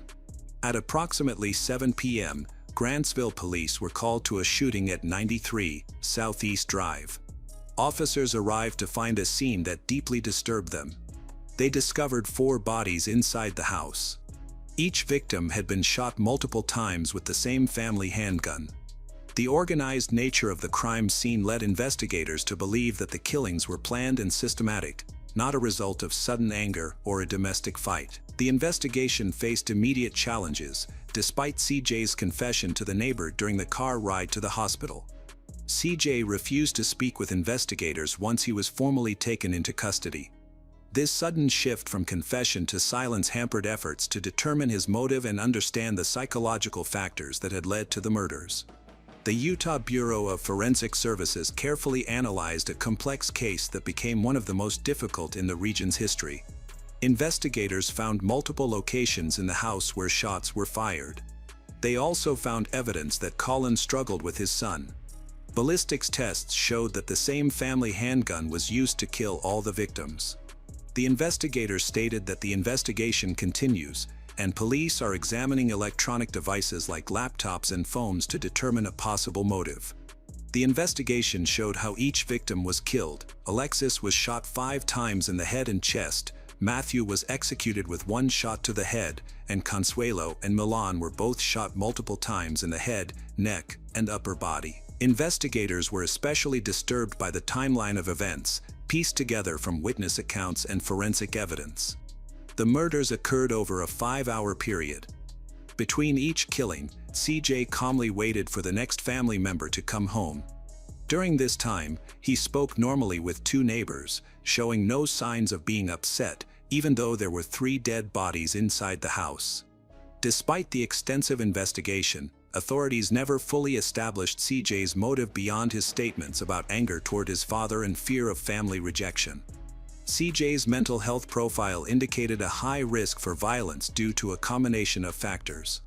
At age 16, mental health experts noted that he had substantial learning difficulties, extreme anxiety, poor social skills, and emotional development that was not appropriate for his age.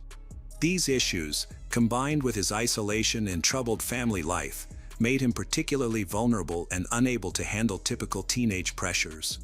His defense attorney highlighted key constitutional differences between children and adults. He argued that children are more easily influenced negatively and have less developed character than adults. He described his client, CJ, as a troubled teen who lacked skills and support, and whose brain was still developing. Yet, CJ's psychological profile also revealed calculating elements that distinguished him from typical juvenile offenders. He told police his intention was to kill everyone in the house except himself, explaining his reasoning in chillingly logical terms. This wasn't impulsive rage, it was strategic thinking about how to avoid consequences. The prosecutor argued that CJ killed his victims because he was angry at his father. This anger, the prosecutor claimed, arose from typical disagreements between teenagers and their parents about topics like school, religion, friends, and video games.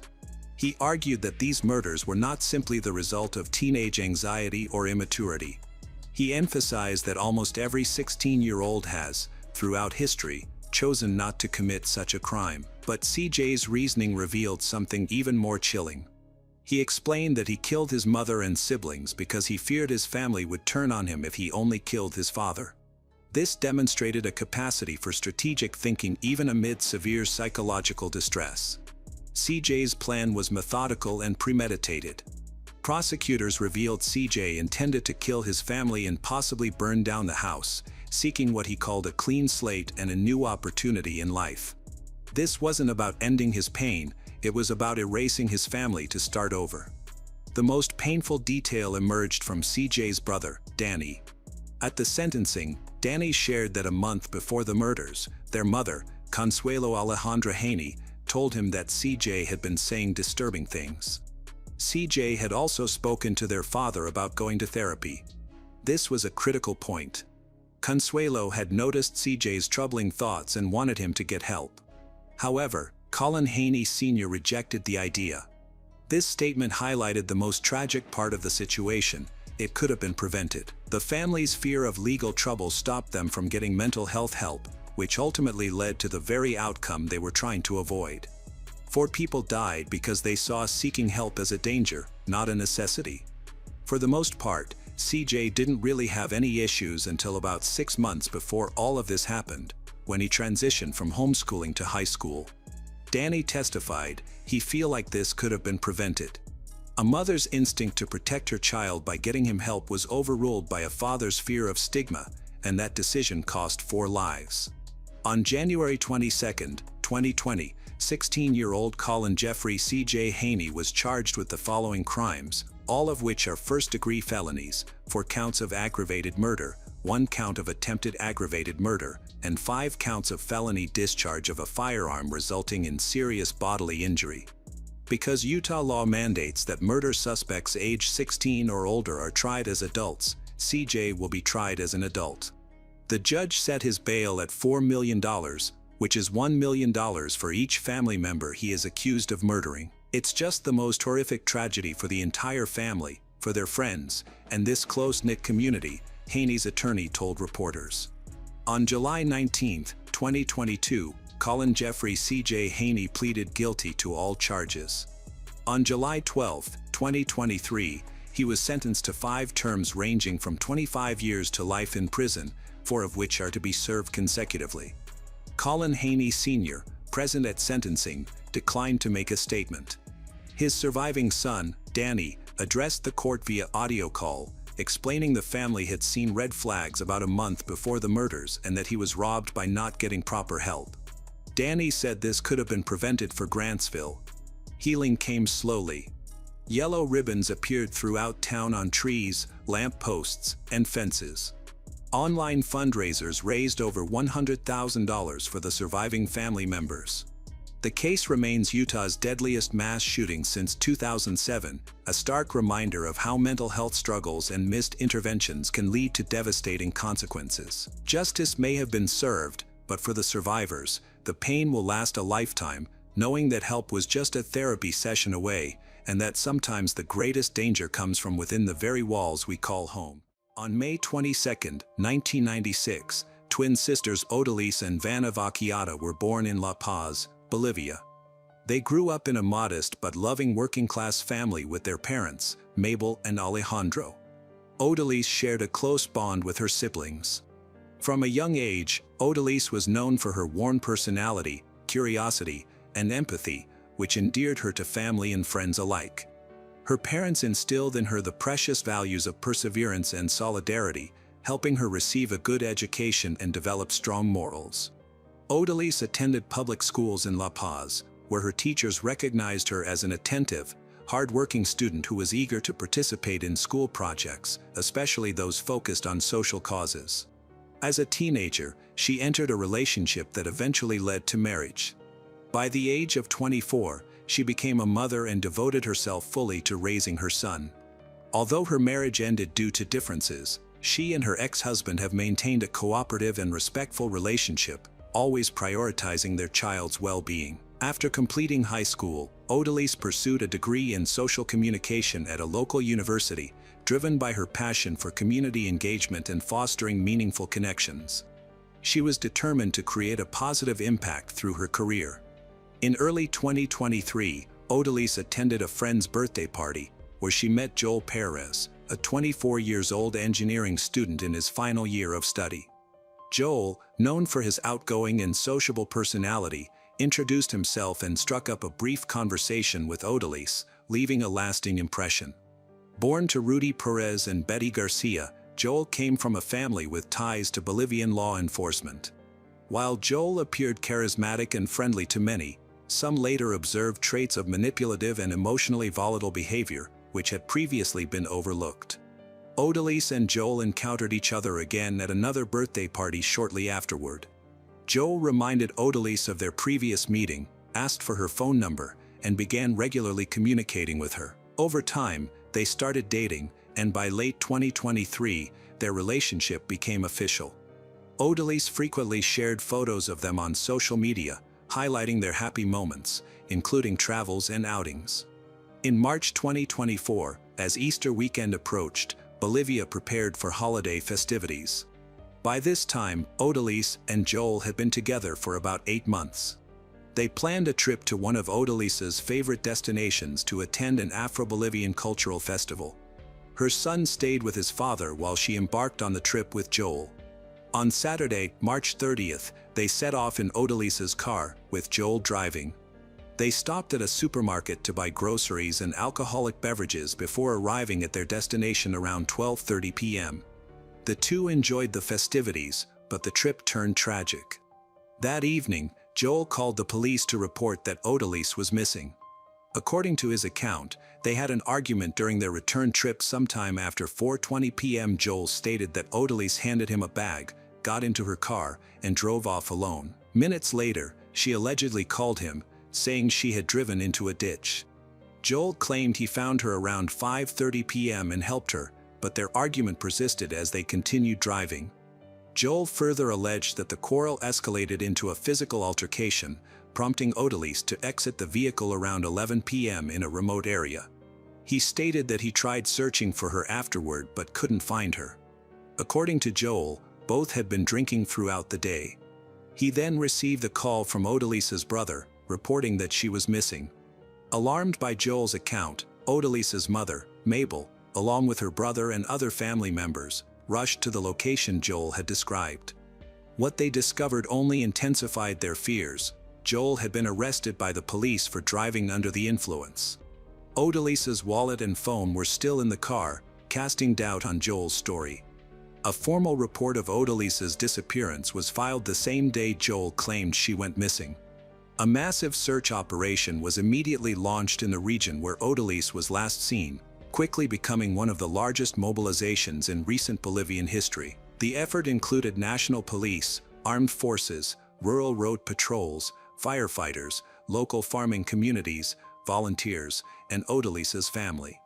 Search teams scoured the ground, aerial units scanned remote areas, and divers were deployed to search water bodies. Drones and helicopters monitored the countryside, while human trafficking and homicide units launched investigations. The case quickly gained media attention and went viral on social media. Within hours, the public was demanding answers. The hashtag Justice for Odalise, along with her image, spread widely, urging authorities to intensify the search. However, despite the operation's scale, the initial response was reportedly disorganized, with poor coordination among police units, insufficient resources, and a lack of communication with Odalise's family. Public pressure and media coverage heightened the urgency of the investigation.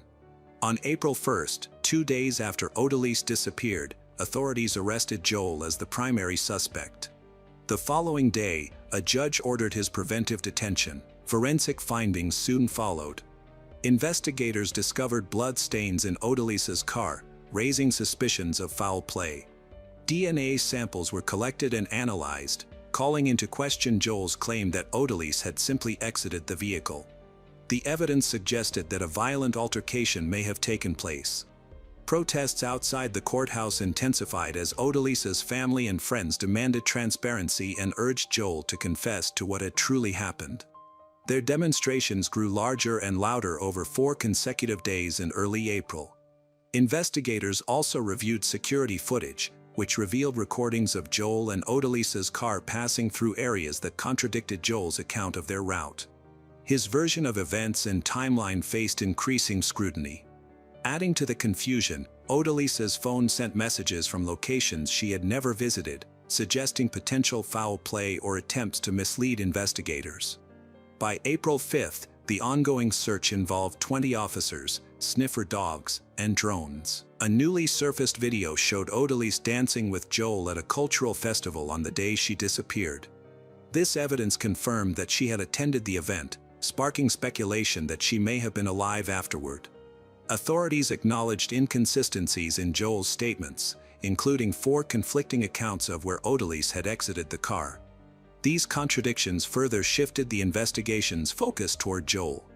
Meanwhile, the prosecutor's office requested additional resources, such as helicopters and specialized personnel, which drew criticism from other victims' families who had not received similar support. On April 6th, Bolivia's Minister of Government announced that investigators believed they were close to finding Odalise's body. The following days were pivotal. On April 7th and 8th, the court extended Joel's preventive detention by 4 months following an appeal hearing. His defense claimed he had been mistreated and alleged torture during custody. Then, on April 9th, a shocking turn of events in the case sparked widespread national controversy. A journalist released an exclusive prison interview with Joel, sparking significant security concerns. She managed to enter the facility with cameras and an audio recorder, bypassing established security protocols. This breach caused widespread outrage and prompted an internal investigation into how prison staff failed to inspect her equipment. During the interview, Joel shared a new version of events. He claimed that after an argument, Odalise angrily left the vehicle. He admitted to driving away to scare her but denied causing her any harm. He insisted that he did not assault or kill her. As a consequence of the unauthorized interview, Joel was sanctioned by prison authorities for a serious violation, as the meeting lacked both legal approval and a formal request. In the following days, the search for Odalise intensified. Authorities deployed 5 additional drones and 22 more armed personnel to assist police search teams. A hotline was also launched to encourage the public to provide potential leads. As April progressed, new details about Joel's past began to emerge. Joel had prior reports of domestic violence and aggressive behavior, including complaints from a former partner. These revelations further undermined his credibility. Investigators also began exploring the possibility that Joel had accomplices. Evidence suggested that others in his circle may have helped him mislead authorities.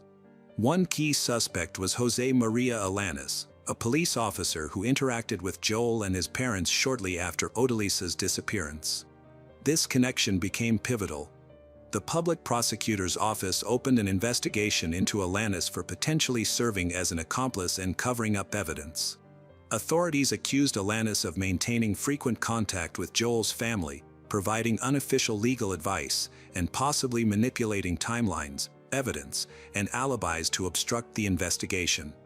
It was suspected that he used his position within law enforcement to protect Joel, crossing the line between professional duty and personal involvement. Bolivian prosecutors formally charged Alanis with obstruction of justice, initiating criminal proceedings. The court placed him under house arrest during the investigation. Alanis defended himself by saying he was only assisting Joel's parents, Rudy Perez and Betty Garcia, by advising them to contact authorities. However, recovered deleted messages from Alanis's phone told a different story. These communications hinted at possible complicity, suggesting that Joel's parents may have been involved in concealing or manipulating evidence. They were asked to testify but remained evasive, claiming ignorance of the events, which only served to heighten suspicion. Meanwhile, Odalise's family remained steadfast in their pursuit of justice. They organized vigils, marches, prayer gatherings, and awareness events. On May 22, 2024, Odalisa's 29th birthday, her family held a particularly moving demonstration. They lit candles, shared memories, and renewed their demands for justice. By that time, authorities had confirmed that Odalisa was the victim of a violent crime, prompting her family's legal team to request her case be reclassified as feminicidio, gender-based murder. Amid this emotional turmoil, a new lead surfaced. A local vendor in the area where Odalisa disappeared claimed to have seen her with another man in a nearby town. Separately, 2 police officers reported seeing Joel return alone to the celebration site between 9 and 10 p.m. on the night Odalisa vanished, despite heavy traffic that evening. These claims were quickly questioned by Odalisa's family, who suspected manipulation by Joel's relatives. Prosecutors began to suspect that Joel's relatives might be bribing witnesses. Reports even indicated that the vendor may have been offered money to testify in Joel's favor. In response, authorities reconstructed the events surrounding Odalisa's disappearance, determined to uncover the truth. Shortly afterward, Joel's parents were formally arrested for their suspected involvement in the crime. Over the following months, a new theory emerged, suggesting that the crime had been premeditated. Evidence revealed that, days prior to the trip, Joel had conducted online searches related to gender-based violence and how to bury a body. Investigators also uncovered a potential financial motive. Odalisa had entrusted Joel with her savings shortly before the trip, intending to use them for a business venture that never materialized. That money, like Odalisa herself, disappeared. Despite criticism of delays and a lack of transparency in the early stages of the case, authorities intensified their efforts. By June 2024, more than 100 officers, alongside forensic experts, anti-crime units, drones, and advanced technology, were involved in the investigation. The case became increasingly complex, focusing on Joel and his network, with 134 pieces of evidence including forensic analysis, call records, text messages, and testimony from numerous friends and relatives. A major breakthrough came when Gabriel, a friend of Joel's, admitted that Joel contacted him around 4:30 a.m. on March 31st, the night Odalisa disappeared. Joel claimed the police had taken Odalisa's car due to his DUI charge and asked to stay at Gabriel's house to avoid confronting his parents. Gabriel agreed, and Joel stayed until about 7:30 a.m., when he asked to borrow Gabriel's motorcycle, saying he needed to search for Odalisa. Unaware of what was unfolding, Gabriel lent him the motorcycle. Shortly afterward, Joel disappeared and stopped answering calls. Later, Gabriel was stunned to learn the truth from Joel's parents. Police eventually searched Gabriel's home and found one of Joel's bags. However, Gabriel's timeline of incidents was verified, and he was cleared as a suspect. Still, he grew uneasy when Joel's mother publicly hinted that he might be blamed for the crime. Gabriel believed she was trying to deflect suspicion onto him. Months passed until December 2024, when the case took another dramatic turn. Private group chat messages between Joel and his friends were leaked, revealing critical details. The conversations not only confirmed knowledge of Odalisa's disappearance but also exposed Joel's violent behavior. Among the messages was an audio recording in which someone described how Odalisa was bound, abused, and killed. The recording suggested Joel had accomplices. The chats also mentioned possible locations of Odalisa's remains, including a cabin and a river. Ultimately, they proved that Joel's inner circle knew far more than they had previously admitted. Authorities summoned the 7 people involved in the group chat for questioning. 4 of them, 3 men and 1 woman, were detained, and 2 were later held in custody. The woman, once a friend of Odalisa's, had stayed close to her family after the disappearance, likely to gather information and relay it to Joel's family. One of the men, Israel Sanana, confessed to being an accomplice and took a plea deal. He received a 2-year prison sentence, although his legal team sought early release due to his cooperation. Prosecutors also obtained additional digital evidence, including audio recordings and videos, which were submitted for analysis. The emergence of this new evidence, dated from April 1, 2024, has sparked public outrage and raised questions about why it was not considered earlier. Then, on December 27, 2024, prosecutors officially charged Joel and recommended the maximum sentence for his parents, citing overwhelming evidence of their complicity and obstruction. Despite the absence of Odalisa's body, the case now included digital traces, psychological profiles, financial records, and numerous witness statements, all pointing to the crime being premeditated and motivated by emotional and financial reasons. This case remains one of Bolivia's most widely followed, fueling public debates, discussions on legal reforms, and extensive media coverage. Its tragic details and the lack of closure have captivated the nation. Odalisa's family continues to fight tirelessly for justice, demanding answers and the return of her body. While a trial date has not yet been set, all attention remains focused on the eventual outcome. Gija Cardoso was born and grew up in Manaus, Amazonas, Brazil. She became famous for her role in the traditional Boi Bumba Garantido festival. This festival is very important culturally in the region, and performers gain public recognition. Gija was well liked for her charm and strong respect for local customs. She had a confident and captivating stage presence.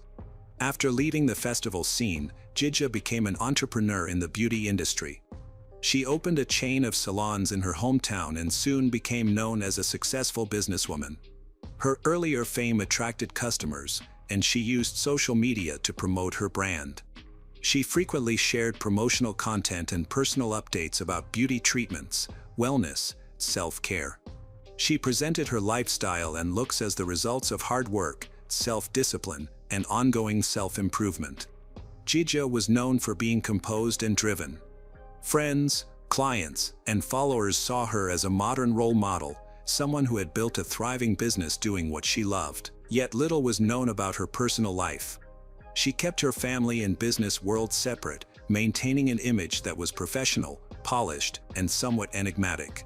On May 28, 2024, some relatives visited Gija's home in Manaus, Amazonas, Brazil, because they hadn't heard from her in over a day. Those who knew Gija said that her relationship with her mother, Closamar Cardoso Rodriguez, and her brother, Adamar Cardoso, had been neutral, mostly business-related. Closamar sometimes appeared in social media posts, but Adamar generally avoided public attention. The family seemed to get along and lived together in the same house. Before 2023, Gija had no known legal problems or mental health concerns. Friends and salon staff never reported any troubling behavior or signs of addiction. Gija seemed dedicated to her career. Her salon's image depended on her, and her professionalism helped build trust and grow the business. The night before the incident, Gija's mother, brother, former partner Bruno Roberto da Silva Lima, and employees from her beauty salon chain were at her house. The atmosphere was strained and isolating. Gija seemed frail and weak, and the overall mood in the house felt surreal. Bruno recorded parts of what happened on the night of May 27th. The first video, taken at 11:40 p.m., shows Gija holding a bottle of ketamine and a syringe. Bruno tells her to put them down and not take more, but she doesn't respond. Her face and movements suggest she's already heavily influenced by banned substance. About 30 minutes later, Bruno recorded again. Gija is in bed, looking for the syringe cap. Bruno, sounding frustrated, tells her to stop and rest. He tried to help, but she refused. Gija says she plans to take another dose. The others in the house seem indifferent. Bruno's behavior is questionable. He expresses concern, but mainly records the situation instead of actively trying to help Gija, as if he were simply documenting events rather than responding to an emergency. That night, Gija mentioned traveling or going to another dimension. Despite this, her mother, brother Bruno, and the salon staff didn't call for medical help. This reflected her family's belief that ketamine could open doors to other realities, even when she showed signs of overdosing. The following morning, Bruno told others he found Gija not responding. Closamar, Adamar, and at least 2 salon staff members were still in the house. It was later confirmed she died around 2 a.m. Even as her health worsened, no one present sought medical assistance. Instead, they continued what seemed to be a misguided spiritual ritual. According to the family's account, Gija hadn't died, she had temporarily left her body, claiming it was part of a spiritual practice. They believed she would awaken within 4 hours. When that didn't happen, they carried her outside into the sunlight, insisting that the morning rays would bring her soul back. She was later returned indoors. These actions created a false reality, while clinical signs showed her condition was irreversible. The videos recorded by Bruno later became central to the police investigation. These clips captured the crucial moments when things could have turned out differently. Gigi's passing wasn't sudden, it was the result of inaction and a refusal to accept reality. That night marked a turning point in what became a criminal case, sparking public outcry, not just because of the tragedy itself, but because of the complete absence of basic responsibility from those around her. A month before Gigi's death, on April 24, 2024, officers from the Manaus Civil Police responded to a call. The concern was over Gigi's rapidly declining condition. By then, Gigi had stopped answering calls, hadn't been seen leaving the house, and, according to relatives, was no longer able to walk on her own. Gigi's aunt, Cleomar Cardoso, accused Closamar and Adamar of preventing the family from taking Gigi to rehab. Officers were greeted by Closamar, Gigi's mother. She insisted that Gigi was doing fine and didn't need any help. When one officer asked to see Gigi's room, they encountered a locked door. Footage from the scene captured a tense exchange between Closamar and one of the officers. She insisted her daughter wasn't being held against her will and claimed the officers didn't have legal grounds to enter without a warrant. The recording ends just as one officer approaches the door where Gigi was believed to be. What happened next wasn't documented, but the outcome was clear: no further action was taken. According to the family, Gigi spoke briefly with the officers and declined to leave. However, it remains unclear what condition she was in during that supposed conversation. A police report dated April 24, 2024 noted concerns about Gigi's confinement and substance abuse. The relatives didn't give up. They created a WhatsApp group called Saving Gigi. It included family members and others who had previously noticed worrying changes in her behavior. Their goal was to get Gigi out of the house and into a clinic for emergency detox, but the plan was never carried out, as relatives feared legal consequences. Closamar held her ground, and the police didn't have the legal tools to intervene. Previous attempts to help Gigi had also failed, each met with silence and denial. The house became like a fortress. From a legal standpoint, the situation appeared to be this: an adult woman was living in her home by choice, hadn't reported any mistreatment, and wasn't asking for help. On paper, there was no clear violation. This episode exposed serious flaws in the response system.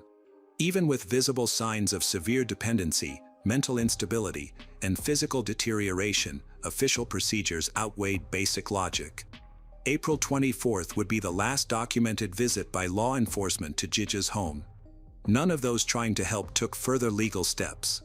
No one contacted the district attorney's office or called emergency medical services again. Gigi never escaped the closed loop she was trapped in.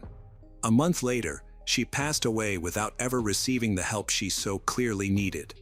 The failed attempt to rescue Gigi revealed just how helpless even the closest people can be when facing a rigid system. Even in a situation where a person's life was clearly at risk, the law remained blind to the harsh realities of substance dependency, and the police followed protocol.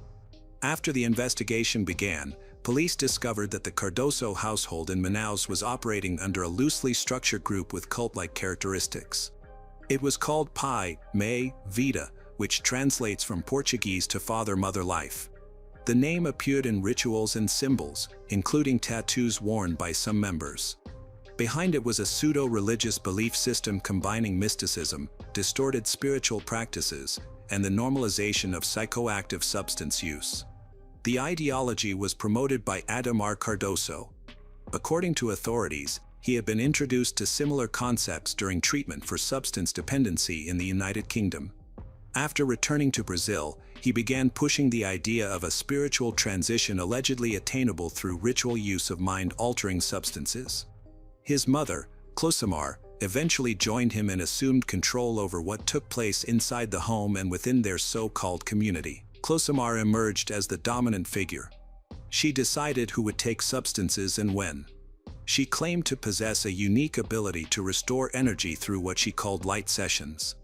These rituals took place both at home and in rooms that had once operated as Jija's beauty salons. Attendees included staff members who were drawn into what the group described as spiritual practices. The group used a distinctive style of language, religious terminology, altered quotes from a series of books known as Cartas de Cristo, and invented purification formulas. During searches of the property, law enforcement discovered vials of ketamine, syringes, needles, and handwritten instructions for soul restoration. These findings pointed to a level of organization and intent far beyond what was previously assumed. The group was rigidly structured, with Closamar making all the important choices. Adamar translated her instructions and led separate meetings. Jija, although clearly unwell, was still involved. While it seemed like she was participating willingly, her failing health suggested otherwise. Ketamine was systematically used within the group. They administered precise doses using insulin syringes, suggesting some medical understanding. They regularly obtained the ketamine from veterinary clinics, where it didn't require a prescription. The group was very isolated. They limited outside contact, refusing entry to family members and strictly controlling information. Visitors had to follow their energy rules. Those who didn't agree were considered spiritually inferior and excluded. Disagreement was not allowed. This was essentially a system of psychological manipulation disguised as a family in business. It had its own rules, leadership, rituals, banned substance protocols, and beliefs that masked dependence as spiritual growth. This false spiritual environment contributed to Jija's decline and potentially harmed others. The Cardoso family's first use of psychoactive banned substance wasn't for spiritual reasons. Relatives say it started with Jija and her brother, Adamar, wanting to lose weight fast. They felt they were overweight and wanted a quick body transformation. This led them to Hadis Marais Silveira, who claimed to be a personal trainer. It was later found that Silveira had no license or real qualifications as a fitness or health coach. The investigation revealed that Silveira introduced the family to injectable anabolic steroids, commonly known as bombs. He administered the injections himself, instructing Jija, Adamar, and later their mother, Closamar, on how to use them and what dosage to take. The family began using these performance-enhancing banned substances daily without any medical supervision. These substances were not prescribed or regulated.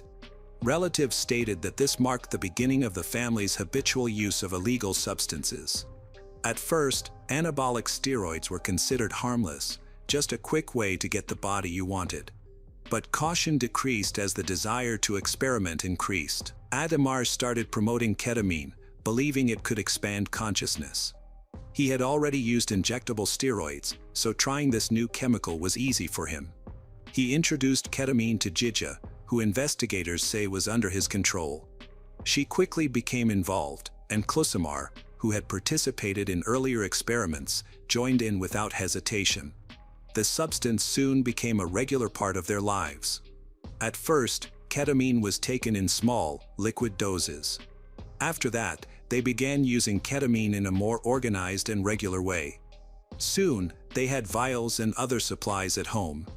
Jija and her family started giving the banned substance on a regular schedule and in a controlled environment. They injected it in a particular order, with each injection having a specific purpose. Over time, they developed rituals around these sessions, involving close friends and some of the salon employees. An anesthetic, previously used in medicine and veterinary practices, was being obtained illegally for personal use. There was a plan, discussed by Adamar, Closamar, and others, to open a veterinary clinic, possibly to make obtaining the banned substance seem legitimate. Investigators later implicated employees of an existing veterinary clinic, alleging that the family obtained the substance through them.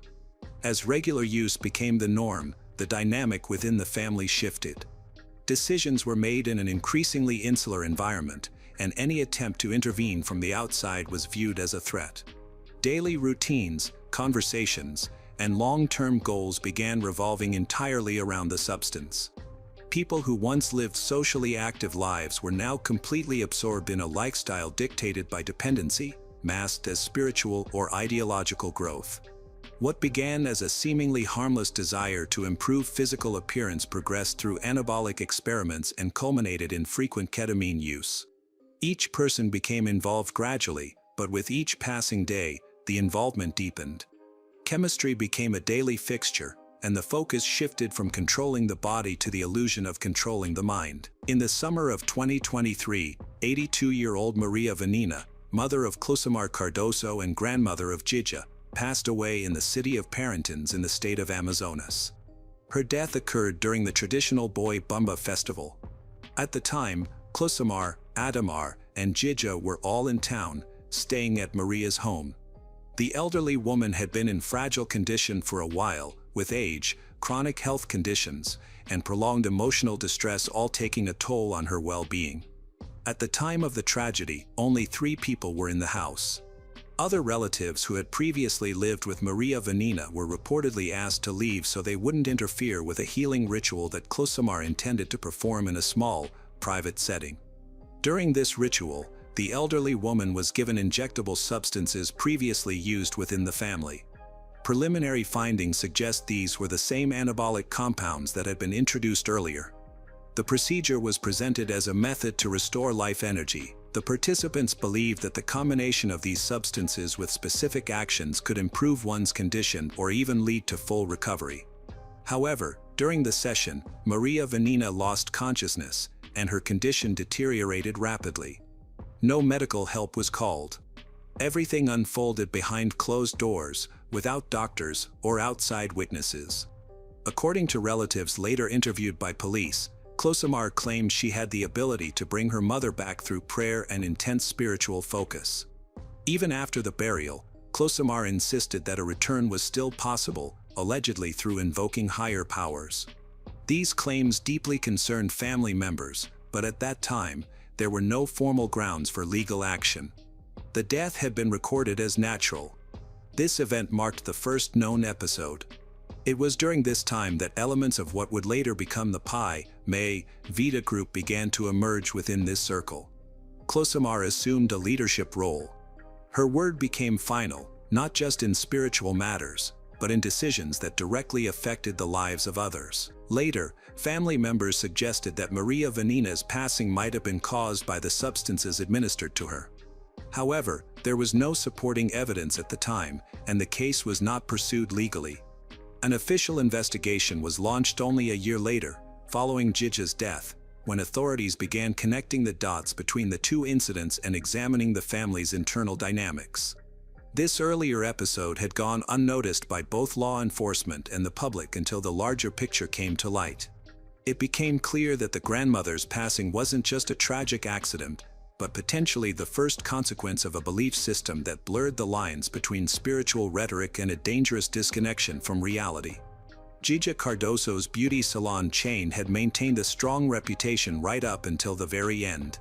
Clients came in, employees worked their shifts, and social media posts kept up the illusion of normality with polished photos and videos. However, some of the employees were not merely observers, they were active participants. One of the key witnesses was makeup artist Claudiel Santos da Silva. She was later placed under house arrest with an electronic monitor because she had a young daughter under her care. Claudiel stated that she had visited Gija's home multiple times and witnessed her in extremely poor condition, unable to walk, barely responsive, and severely physically weakened. Trying to help, Claudiel washed and styled her hair but didn't go further, fearing she might lose her job.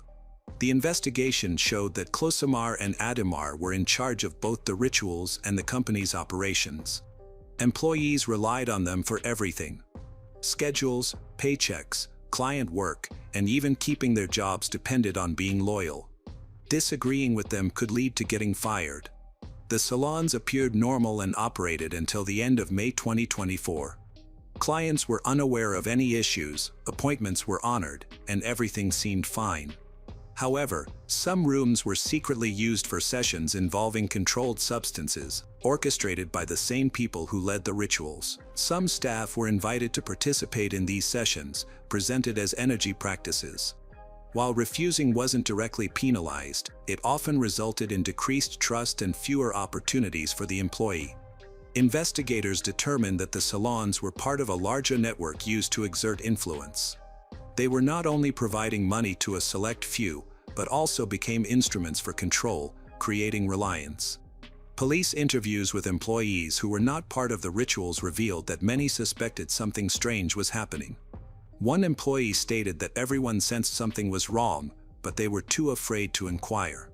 Emotional manipulation, unwritten rules, and the group's secretive nature fostered an environment of silence.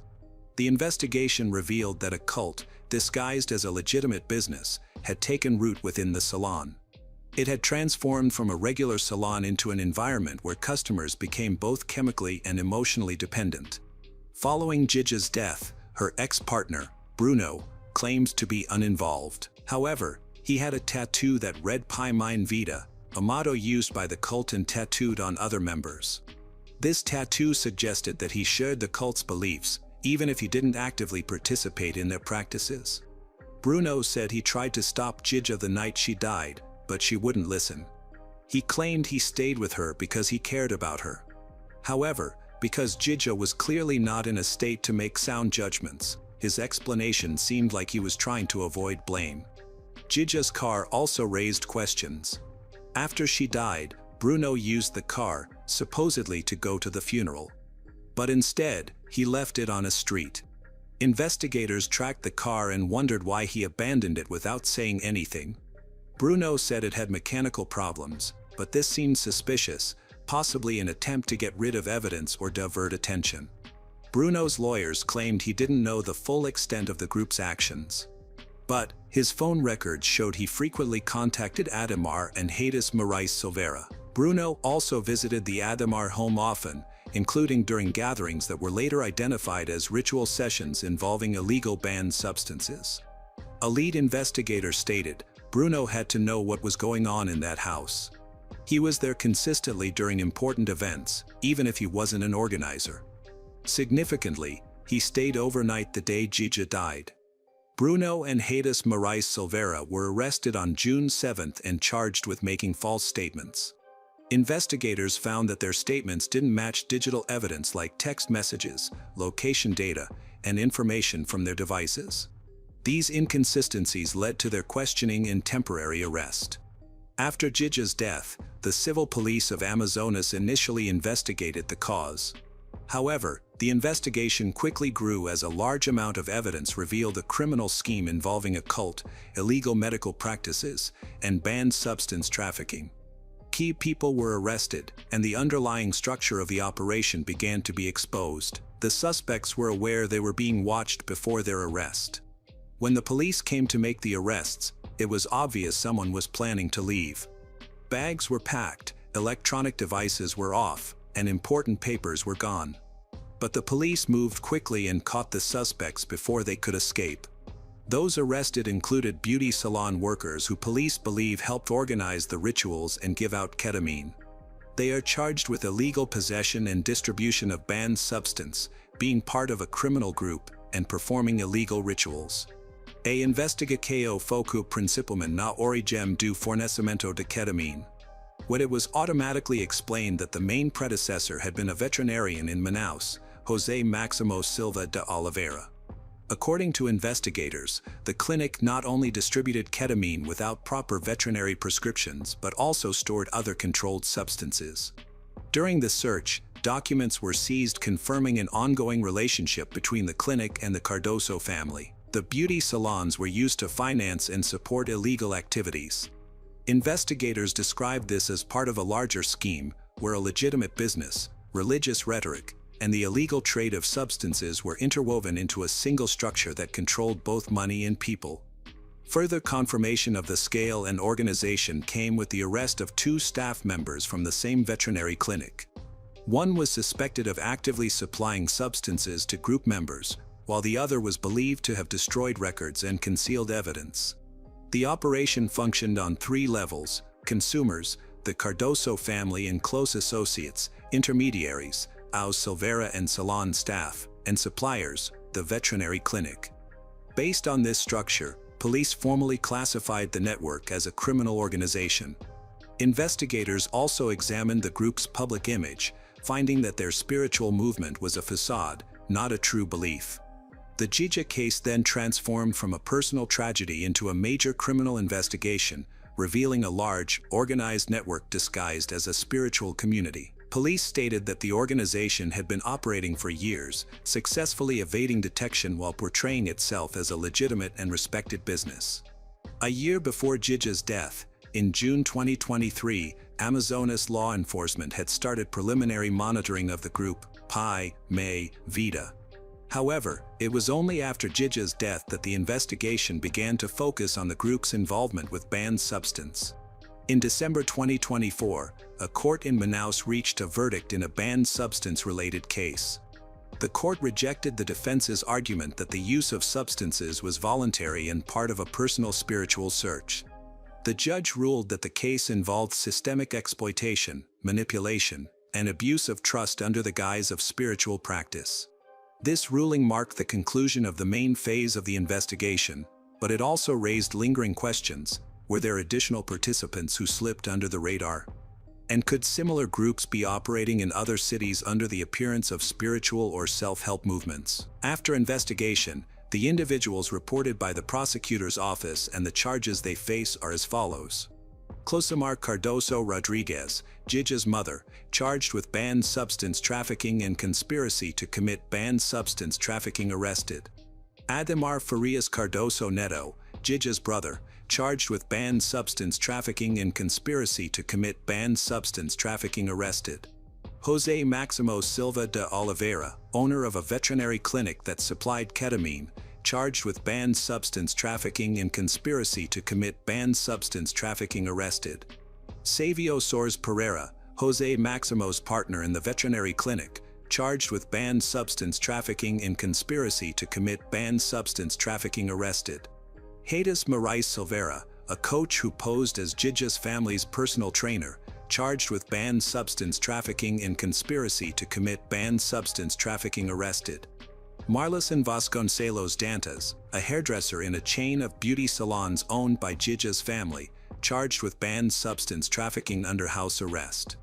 Even after the high-profile trial concluded, the case of Gigi Cardoso remained in the public spotlight. A cloud of pressure and distrust lingered over those previously associated with the family, especially individuals believed to have had direct ties to the group. One of the most difficult outcomes affected Claudio Santos da Silva, who was among those detained during the initial wave of arrests. She was released on supervised terms as she had a young daughter under her care. However, following her arrest, the child's father took custody and refused to return her, claiming Claudio posed a potential risk. This led to a legal battle with she fighting to regain parental rights. The case was further complicated by unresolved allegations involving the use of prohibited substances. The public reacted with shock. Online discussions continued to express disbelief that a structure resembling a spiritual cult could operate inside a family home, violating both legal and moral boundaries. In response, authorities in the state of Amazonas launched inquiries into other establishments that may have used psychoactive substances under the guise of therapy or spiritual awakening. Today, we will discuss the tragic case of Jennifer and Brandon Sheffield. They initially met through mutual friends in their Mississippi community. According to their friend, Faye Lott, a childhood acquaintance, their relationship started as a promising love story. Faye remembers their first meeting and noticed Brandon's obvious affection for Jennifer. His devotion led many to believe they were witnessing the beginning of something truly special. Jennifer is also attracted to Brandon's strong family values and charming nature. Jennifer, born on September 9, 1994, spent her childhood in Mississippi with her parents, Eileen and Gilbert Murillo, and her younger brother, Austin Murillo. Her upbringing greatly influenced her compassionate and dedicated character. Faye remembers Jennifer's love for animals, recalling how she enjoyed horseback riding and catching turtles, typical pastimes for a child growing up in the countryside. As Jennifer grew older, her natural beauty and warm personality became more and more apparent. Faye noted, she blossomed into the most beautiful young woman. She was absolutely stunning without even trying. However, Jennifer's beauty was more than skin deep. She was also known for her kindness and selflessness, which endeared her to everyone she met. Brandon Sheffield was born on September 22, 1984, in Mobile, Alabama, making him 10 years older than Jennifer. He valued family above all else, was described as someone with intense connections and a radiant spirit. Brandon had a passion for Alabama football and was known as a great brother and uncle to his family. Brandon loved working on cars, fishing, playing disc golf, and going on family trips. Jennifer admired Brandon's commitment to his family and his desire to create a lasting relationship with him. They connected easily, naturally. As their relationship developed, Jennifer continued to pursue her educational goals with unwavering determination. She was deeply committed to her faith and had a profound love for God that guided her decisions and shaped her worldview. Jennifer poured herself completely into everything she did, whether it was her relationships, her studies, or her future career aspirations. Jennifer and Brandon's relationship progressed to marriage. They welcomed two beautiful daughters, Kylie and Gracie Sheffield. Jennifer embraced motherhood with the same dedication and love she brought to every aspect of her life. Her daughters became the center of their world, and Brandon was described as a devoted father who cherished Kylie and Gracie. They were truly his world. The early years of their marriage seemed filled with hope and promise. Jennifer relentlessly pursued her dream of becoming a doctor. After earning a Bachelor of Science degree in biochemistry, she enrolled in the Masters of Medical Sciences program at Mississippi College and obtained a Master of Science degree in biology medical science. She balanced the demanding coursework with her responsibilities as a mother. Jennifer's motivation stemmed from a strong desire to help others through a career in healthcare. Dr. Stan Baldwin, Dean of the School of Science and Mathematics and Jennifer's academic advisor, praised her as exceptionally bright, enthusiastic about learning, and a positive influence. Her dedication to her studies mirrored her approach to life. Jennifer's commitment was an inspiration, and her goal of helping people through medicine appeared achievable. Jennifer's life was full and meaningful. Above all else, she loved her career, her children, and her faith. These connections show that Jennifer found support and encouragement throughout her life. In the early years of their marriage, Brandon seemed supportive of Jennifer's ambitions. They appeared to be a perfect match to those around them. Jennifer's strong faith was clear to everyone. Brandon seemed to respect her values and commitment to family. Jennifer approached every part of her life with great energy and devotion. People who knew her described her as loving, caring, silly, devoted, and selfless. Her caring nature and desire to make a positive impact made her loved by family, friends, and academic communities. Brandon and Jennifer enjoyed raising their family together, creating happy memories on family vacations. They seemed like a strong, loving unit. However, over time, their marriage began to show signs of strain. Jennifer noticed concerning changes in their relationship, though she didn't fully grasp their importance at the time. The pressures of everyday life were taking a toll on their marriage. Jennifer, a mother of two, struggled to manage her difficult schoolwork while supporting her family. The cost of living and studying put a strain on their finances, which may have caused problems in her marriage. Jennifer focused on her studies and her religion. Jennifer's intelligence and commitment to her medical career could have made Brandon feel like he was no longer an equal partner. Jennifer remained dedicated to her goals, but this commitment may have strained her marriage. Her master's program and motherhood duties left her with little time to focus on her relationship with Brandon. Those close to them said they never saw any violence or aggression from Brandon. The finances likely added to their stress. It was probably hard to support a family while Jennifer was in school, and this financial strain could have made existing problems worse. As Jennifer excelled in her studies and received praise, the difference between her accomplishments and Brandon's feelings about his own life probably grew larger. This imbalance in their relationship could have caused Brandon to feel resentful and inadequate, especially if these feelings were ignored.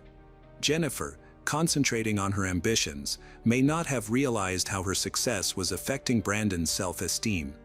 Ironically, the qualities that made Jennifer special, her intelligence, determination, and caring nature, might have unintentionally worsened the issues in their marriage. Near the end of 2024, Jennifer and Brandon decided to divorce. They both felt their marriage could not be saved. Jennifer handled the difficult situation with her usual poise and maturity. Sources say they had started the divorce process and were trying to separate peacefully. Jennifer was saddened by the decision but was committed to handling the divorce respectfully and ensuring their daughter's needs came first.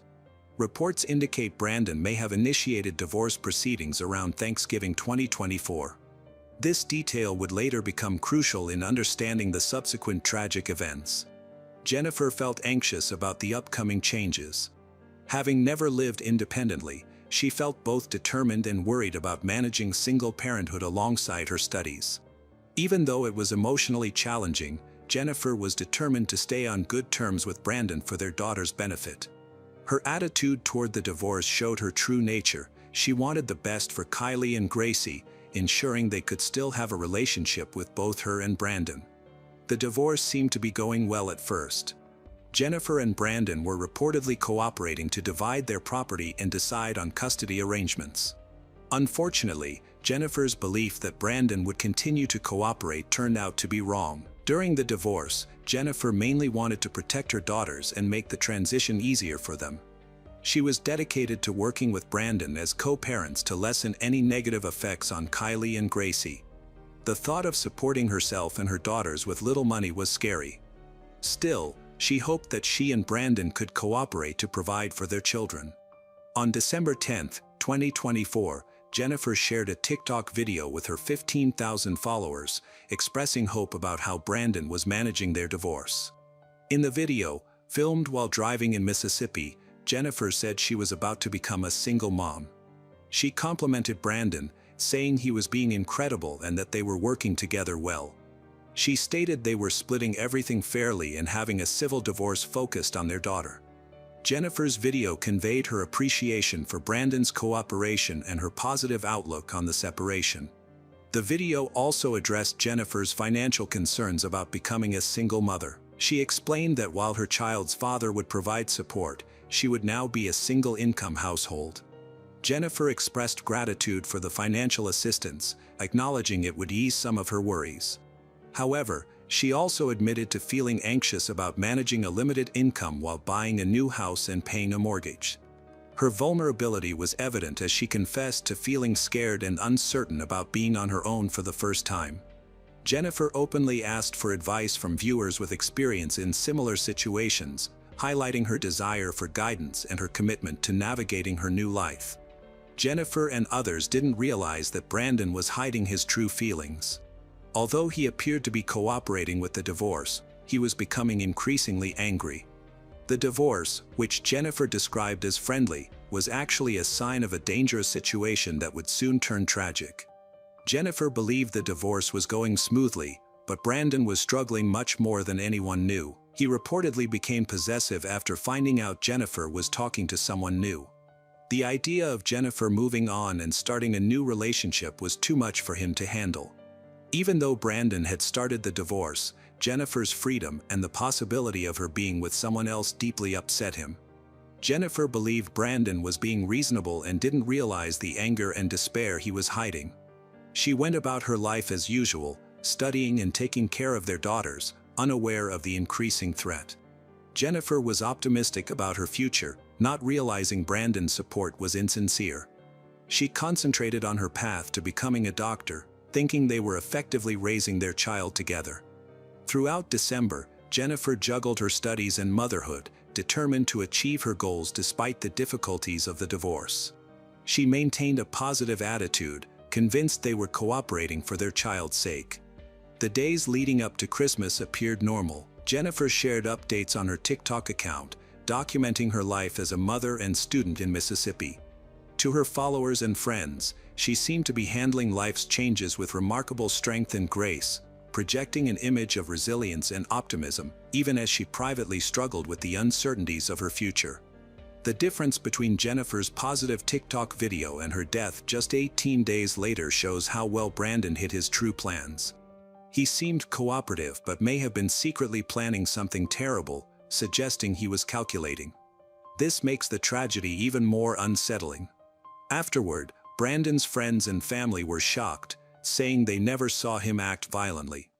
On December 27, 2024, Jennifer's family became worried when they couldn't get in touch with her.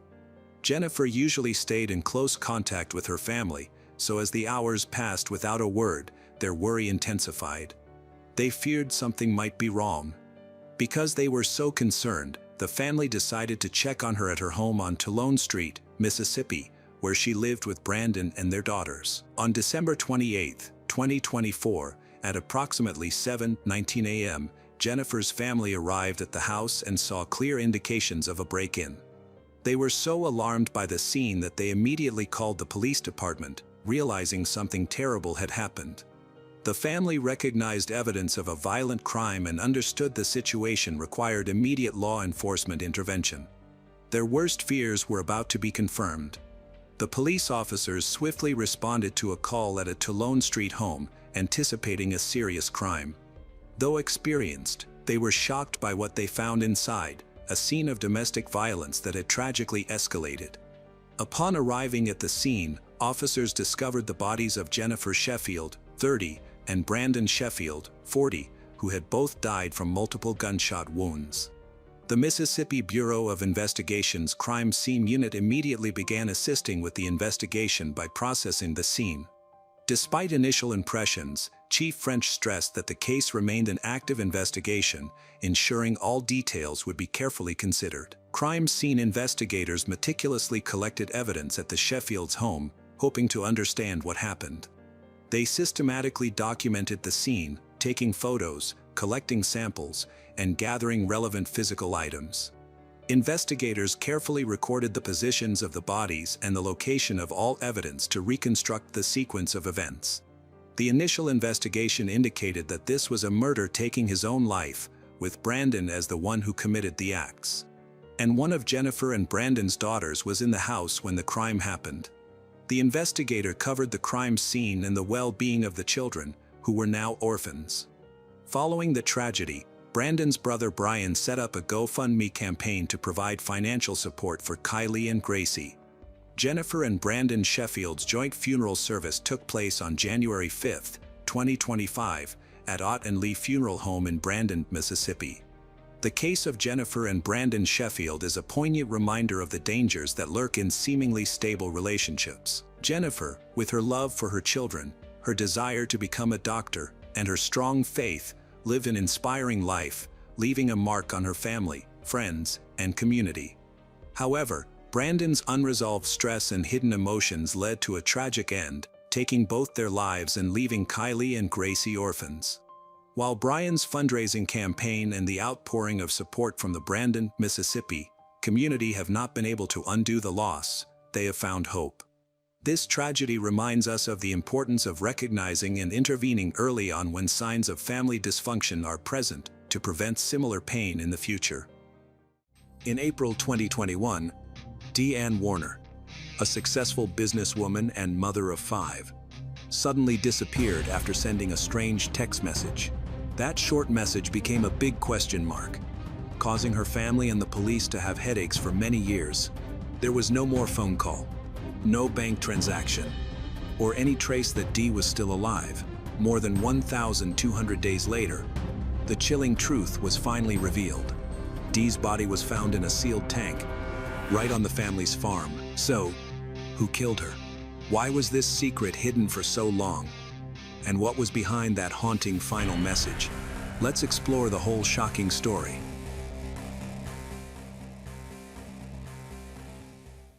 On Saturday, the 24th of April, 2021, Deanne Warner, age 52, woke up with a difficult decision weighing on her. After 15 years of marriage, she had decided to tell her husband it was over. Her family had lived in Lenawee County, Michigan, for 5 generations, where she grew up in a tight-knit farming community. However, she now felt trapped by the rural life that once comforted her. Born in 1968, Dee had always displayed an entrepreneurial spirit that set her apart. She had built DDW Investments LLC from the ground up, creating a thriving trucking company that operated from the barns in her backyard. Her success had earned her respect throughout the community. where she was known for her infectious smile and generous heart. On that Saturday, Dee had an appointment to get her eyelashes done. At the salon, the esthetician noticed that Dee was crying, and her eyes were puffy and swollen, so they had to reschedule to another day. She was upset because of an argument with her husband, Dale John Warner. Despite being emotional, Dee scheduled another appointment for the following week. That day, Dee visited her older children. She saw her daughter, Amber, and then spent the late morning with her son, Zach. At Amber's house, Zach noticed right away that Dee was upset and had been crying. Later, Dee took her youngest daughter, 9, to a soccer game, trying to act normal, despite her distress. While she seemed like any other cheering parent, she was inwardly bracing herself for a difficult situation. Earlier that Saturday, Dee told her daughter Rickle that she was afraid of her husband.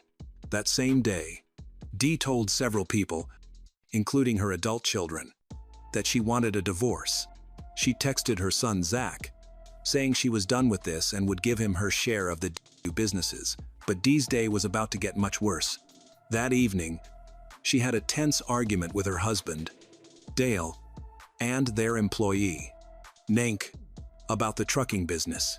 The argument focused on how the business was run and its finances. Dee felt that Nank was betraying her.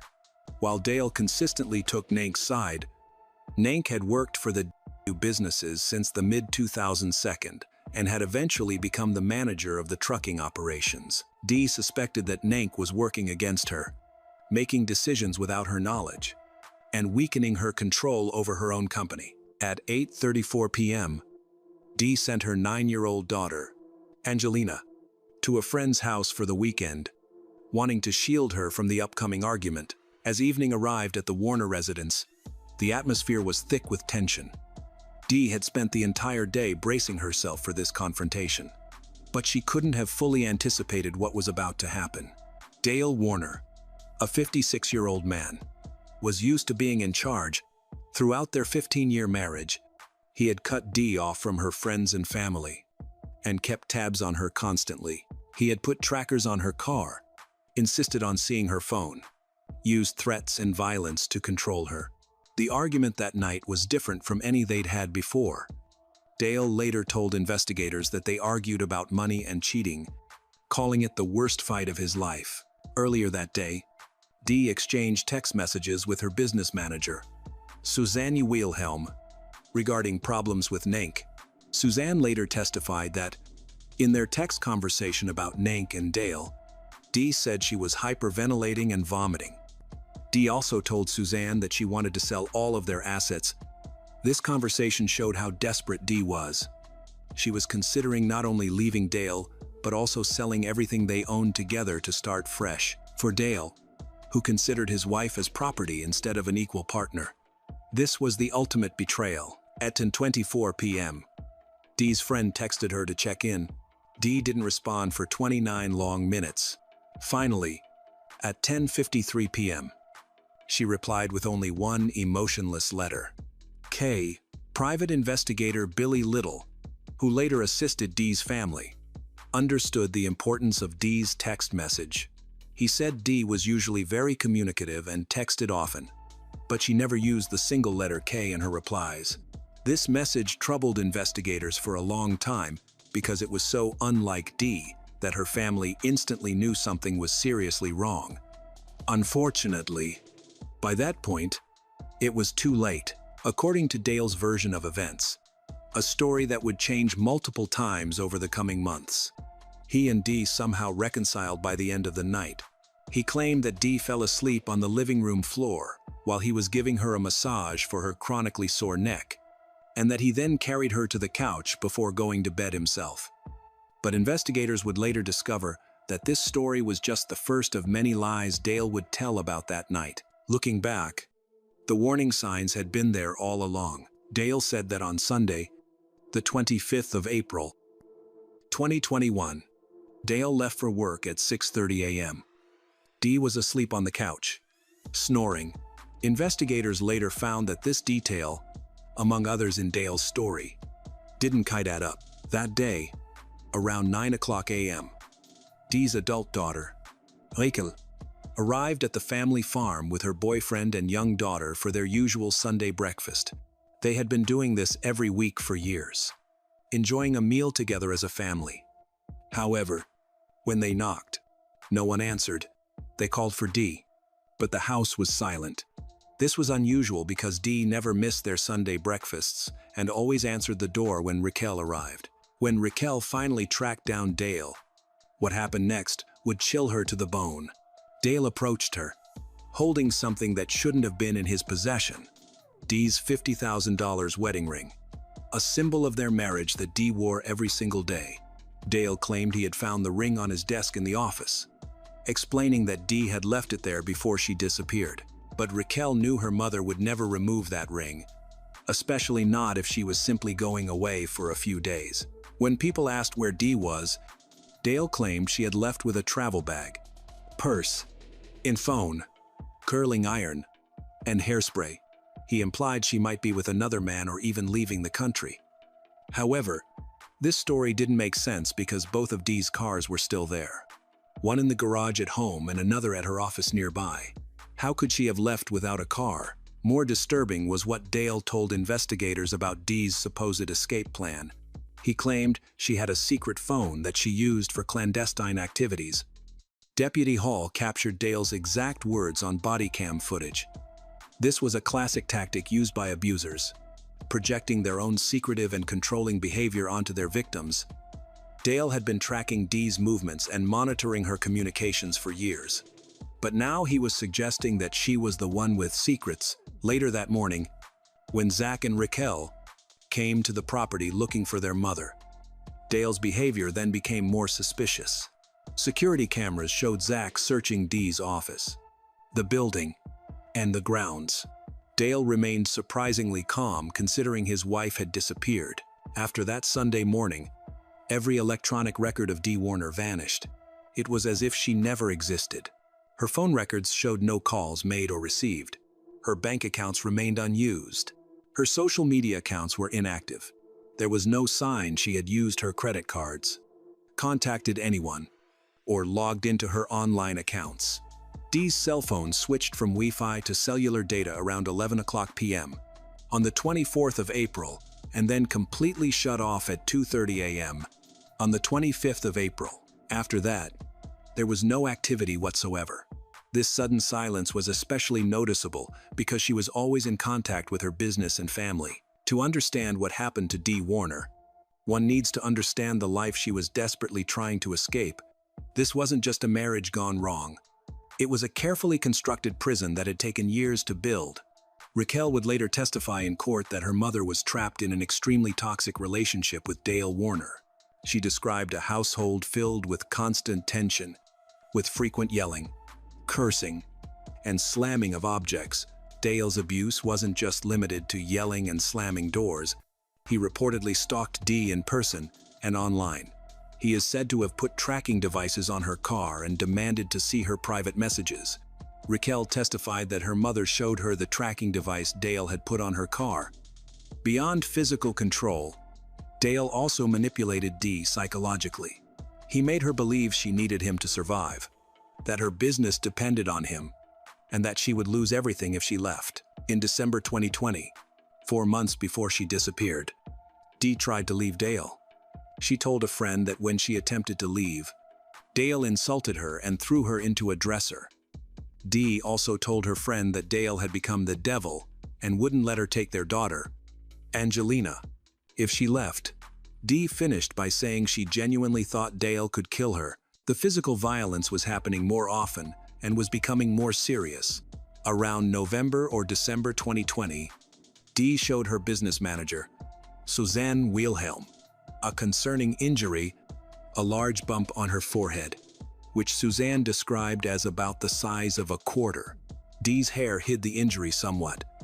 About 5 months before this, Dee had told Suzanne something that now seems to predict the future. She didn't want to leave Angelina alone with Dale. Even at that time, Dee felt that her husband was dangerous, but she felt stuck because of their custody agreement and because she depended on the family businesses for money. Dale controlled every part of Dee's life. He watched where she went, checked her messages, and tried to keep her away from her children from her previous marriage. He always wanted to know her location, and got upset when she spent time with family or friends without him. Suzanne later said that Dee appeared uneasy when Dale massaged her neck and shoulders, particularly after they argued.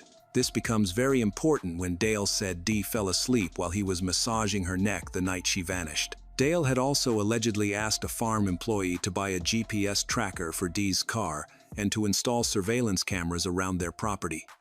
He asked another employee to clone the contents of Dee's phone, giving him access to her private messages and communications. The financial control was equally devastating. Despite Dee being the primary owner of DDW Investments and the driving force behind their business success, Dale had systematically gained access to their joint accounts and business operations. He was spending money at an alarming rate, while Dee worked multiple jobs to keep their ventures profitable. But perhaps most telling was Dale's reaction to Dee's previous attempt to leave. According to court documents, Dale had told Dee that he had already been through one divorce and did not want to go through another one. This wasn't the sentiment of a man hoping to save his marriage. It was the threat of someone who viewed divorce as an unacceptable option. Dale also told police that Dee had been upset the night before, suffering from a migraine after an argument with employees. But the most disturbing aspect of Dale's conversation with Deputy Hall was his lack of concern. There was no urgency in his voice, no desperate pleas to help find his missing wife, and no emotional breakdown at the thought of losing the woman he claimed to love. Instead, Dale seemed more focused on explaining why Dee's disappearance was normal and predictable. When Dee's brother, Greg Hardy, directly asked Dale what had happened to his sister, Dale's response was disturbingly matter-of-fact. In the days and weeks following Dee's disappearance, Dale's actions raised serious suspicions. Instead of helping the police or hiring his own investigators to find his wife, Dale seemed more concerned with protecting himself legally. The day after Dee vanished, Dale secretly changed the password to the property's security system. This suggested he had something to hide, as an innocent person would likely want to provide full access to any footage that could help find Dee. Furthermore, instead of organizing searches or offering rewards, Dale spent that same day looking for a lawyer. These details painted a disturbing picture. As the months went by and Dee remained missing, investigators started to unravel a complicated scheme of financial crimes and lies, making Dale Warner look more and more suspicious. They found that he had been systematically stealing from Dee's company, DDW Investments, which she had built from the ground up, while also trying to get rid of her. A family friend and spokesperson revealed that Dale had been taking equipment, money, and trucks from DDW Investments. He was moving these assets to a new company he started, leaving Dee's original business with growing debts and fewer resources. Private investigator Billy Little, hired by Dee's family in March 2022, uncovered the extent of Dale's financial manipulation. Dale apparently used a fake power of attorney from 2014 to transfer almost all of DDW Investments' assets to a new company, DDW Transportation LLC. This happened in August 2021, only 4 months after Dee disappeared. Little emphasized that this transfer was highly suspicious. Even selling a car with joint ownership requires both signatures. Yet, Dale managed to separate and transfer a multi-million-dollar business without Dee's knowledge or permission, even though she owned half the company. The timing strongly suggests a motive. By this point, it seemed likely Dee wouldn't return, and Dale needed to take control of the business before her disappearance raised questions. Dale's actions became even more suspicious when he sold DDW Transportation to Laidlaw Carriers Bulk in 2022. This sale earned him a large sum of money, but instead of giving the proceeds to Dee's estate or her children, Dale kept it all for himself. He essentially took control of his missing wife's company and sold it for his own personal gain. Furthermore, the employee who had argued with Dee on her last day also profited from this deal. After Dale sold the trucking business to Laidlaw, Nank was quickly hired by Laidlaw as a finance employee. This was likely not a coincidence, but rather a reward for Nank's assistance in Dale's plan. However, Little's involvement was more significant than initially suspected. Little's investigation showed that on the 25th of April, 2021, at 3:30 a.m., mere hours after Dee disappeared, Nank logged into the company system using a fake name and removed lime from the Warner farm. He then transported the lime to Burns Harbor, Indiana, and continued another 50 miles to a Chicago wastewater plant to collect compost. This early morning activity raised serious questions. Why would Nank access the farm at 3:30 a.m. so soon after Dee's disappearance? And why did he use a false name to record his actions? Little obtained recordings of Nank speaking to his massage therapist about his involvement in the case. In these recordings, Nank admitted he was deeply involved in the Dee Warner case. The financial discoveries extended beyond the business assets. Dee's son, Zach, testified that he had tried to access an electronic safe at Dale and Dee's home before her disappearance, but the combination he normally used was no longer working. When he used a backup key to open the safe, he discovered that a substantial amount of money Dee had stored there was missing. Only Zach and Dee knew the combination and had access to the backup key. Even more revealing was Dale's behavior regarding property division after Dee's disappearance. Little discovered that Dale was attempting to split off a piece of property where Nank lived, despite the fact that this required approval from Dee, who owned 50% of the Warner farming operation. Little questioned this decision. How could Dale divide the land without the approval of Dee Warner? The answer was simple. Dale was operating under the assumption that Dee would never be able to object to his decisions. The property where Nank lived had been sold to him under a land contract, but he was nearly $50,000 behind on his payments. Every new lead seemed to pull them deeper into a nightmare of greed, betrayal, and murder. After 20 months of intensive investigation involving hundreds of hours of detective work by Michigan State Police and Lenawee County prosecutors, authorities finally had enough evidence to act. The breakthrough came not from a confession or a witness, but from the methodical accumulation of circumstantial evidence that painted an undeniable picture of guilt. On the 21st of November, 2023, Michigan State Police announced that they had made an arrest in connection with Dee Warner's murder. Dale John Warner, 53, was taken into custody at his home without incident, charged with open murder and tampering with evidence. At his arraignment on the 22nd of November, 2023, Dale appeared in Lenawee County's 2-Ampere District Court to face the charges against him. When asked how he pleaded to the charges of open murder and tampering with evidence, Dale responded firmly, "Not guilty." The prosecution requested a bond of $20 million, arguing that Dale posed a significant flight risk and danger to the community. Dale's defense attorney requested that he be released on a reasonable bond, but judge denied the request.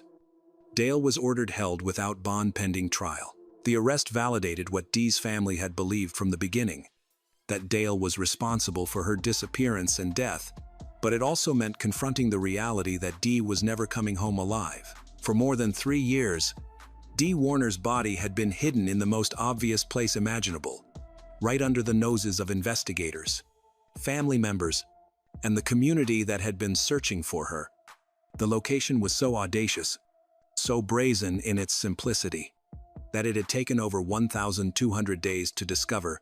On the 17th of August, 2024, Michigan State Police executed a search warrant on Dale Warner's property on Paragon Road in Tipton, approximately 4 miles from the home where Dee had lived.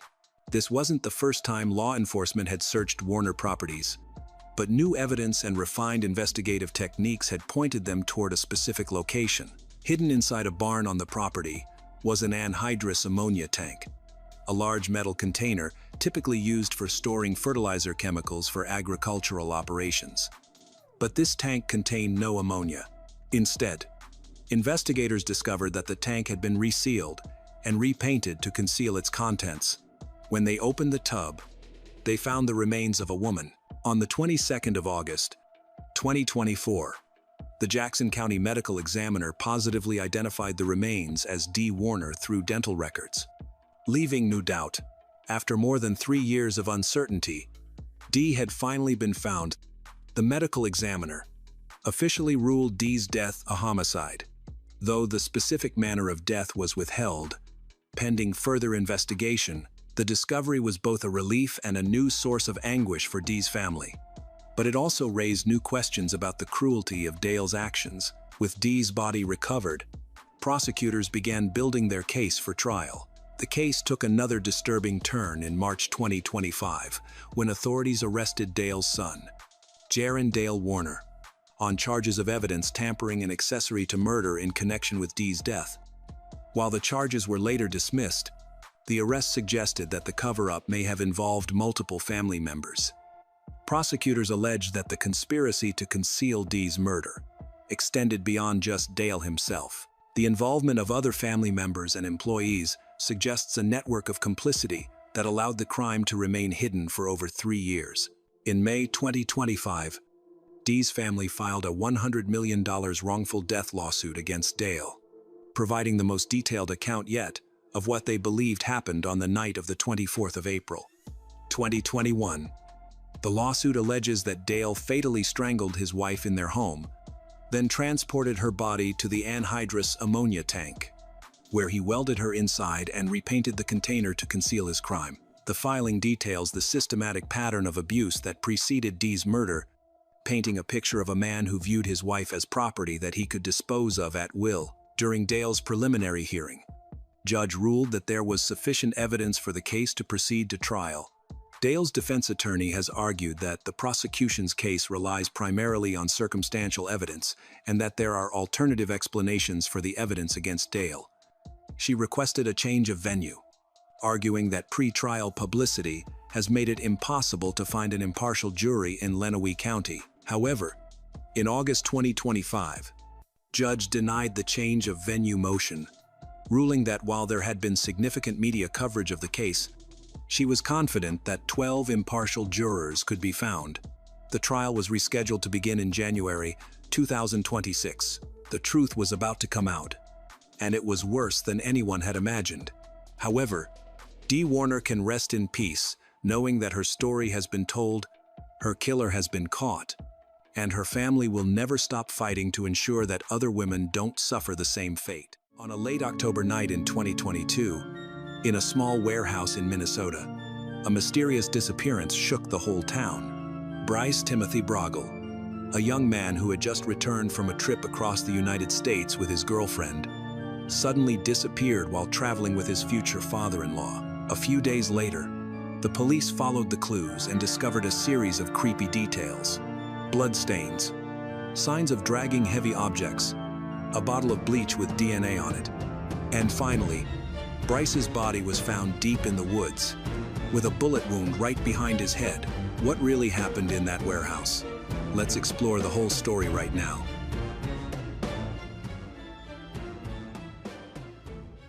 It was a cold, misty day in the quiet Minnesota town of Center, a day that seemed like any other. But this was where Bryce was last seen. Bryce's girlfriend, Cordelia, had just returned home after traveling the country for months.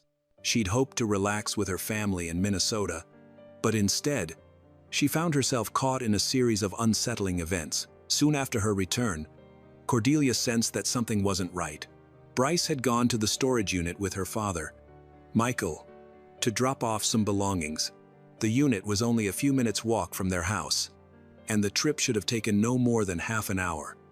But as time passed, Bryce didn't come back. With each passing hour, Cordelia's unease grew. She tried to settle herself after her long journey, even took a shower, but the anxiety refused to fade. Later that day, Michael returned alone. He looked distressed and immediately told Cordelia that Bryce had been detained at the storage facility. Cordelia couldn't understand what was going on. Michael claimed that 2 dark gray cars had pulled up to them at the storage complex. People who appeared to be some kind of official stepped out, but they didn't show any identification or introduce themselves. Everything happened so fast that Michael didn't have a chance to question them or get a clear understanding of the situation. The individuals restrained Bryce, placed handcuffs on him, and drove away. The cars were nondescript, their headlights piercing through the growing evening fog, and Michael couldn't recall any details that might help identify them. Cordelia was shocked by the recent events. She tried to call Bryce right away, but his phone was off. She sent him texts begging him to come back and explain, but he didn't reply. Cordelia became increasingly worried as time passed. Finally, on Friday, the 28th of October, after several days of no news, she went to the Crow Wing County Sheriff's Office and reported Bryce missing. She had no additional information for the police besides Michael's confusing story. The police quickly launched an investigation. Detectives examined all the messages Cordelia had sent Bryce on the night he went missing. It was clear from the texts that she was panicking, her growing distress evident with every passing hour. What had started as a routine missing persons case began morphing into something far darker and more complicated. Meanwhile, Michael knew the police would question him first after Cordelia reported Bryce's disappearance. So he tried to prepare. On Friday, the 28th of October, the police found Michael at a family Halloween party in Brainerd. He agreed to go with them to the storage facility and explain in detail what happened the day Bryce disappeared. There, they discovered drag marks, suggesting heavy objects had been moved, and other disturbing evidence that increased their fear about the case. As the investigation progressed, the details surrounding Bryce's disappearance became increasingly unsettling and mysterious. Filled with fear and uncertainty, after police questioned Michael, his conflicting statements raised more questions. Cordelia, who initially trusted her father, struggled to understand the increasingly strange and confusing situation.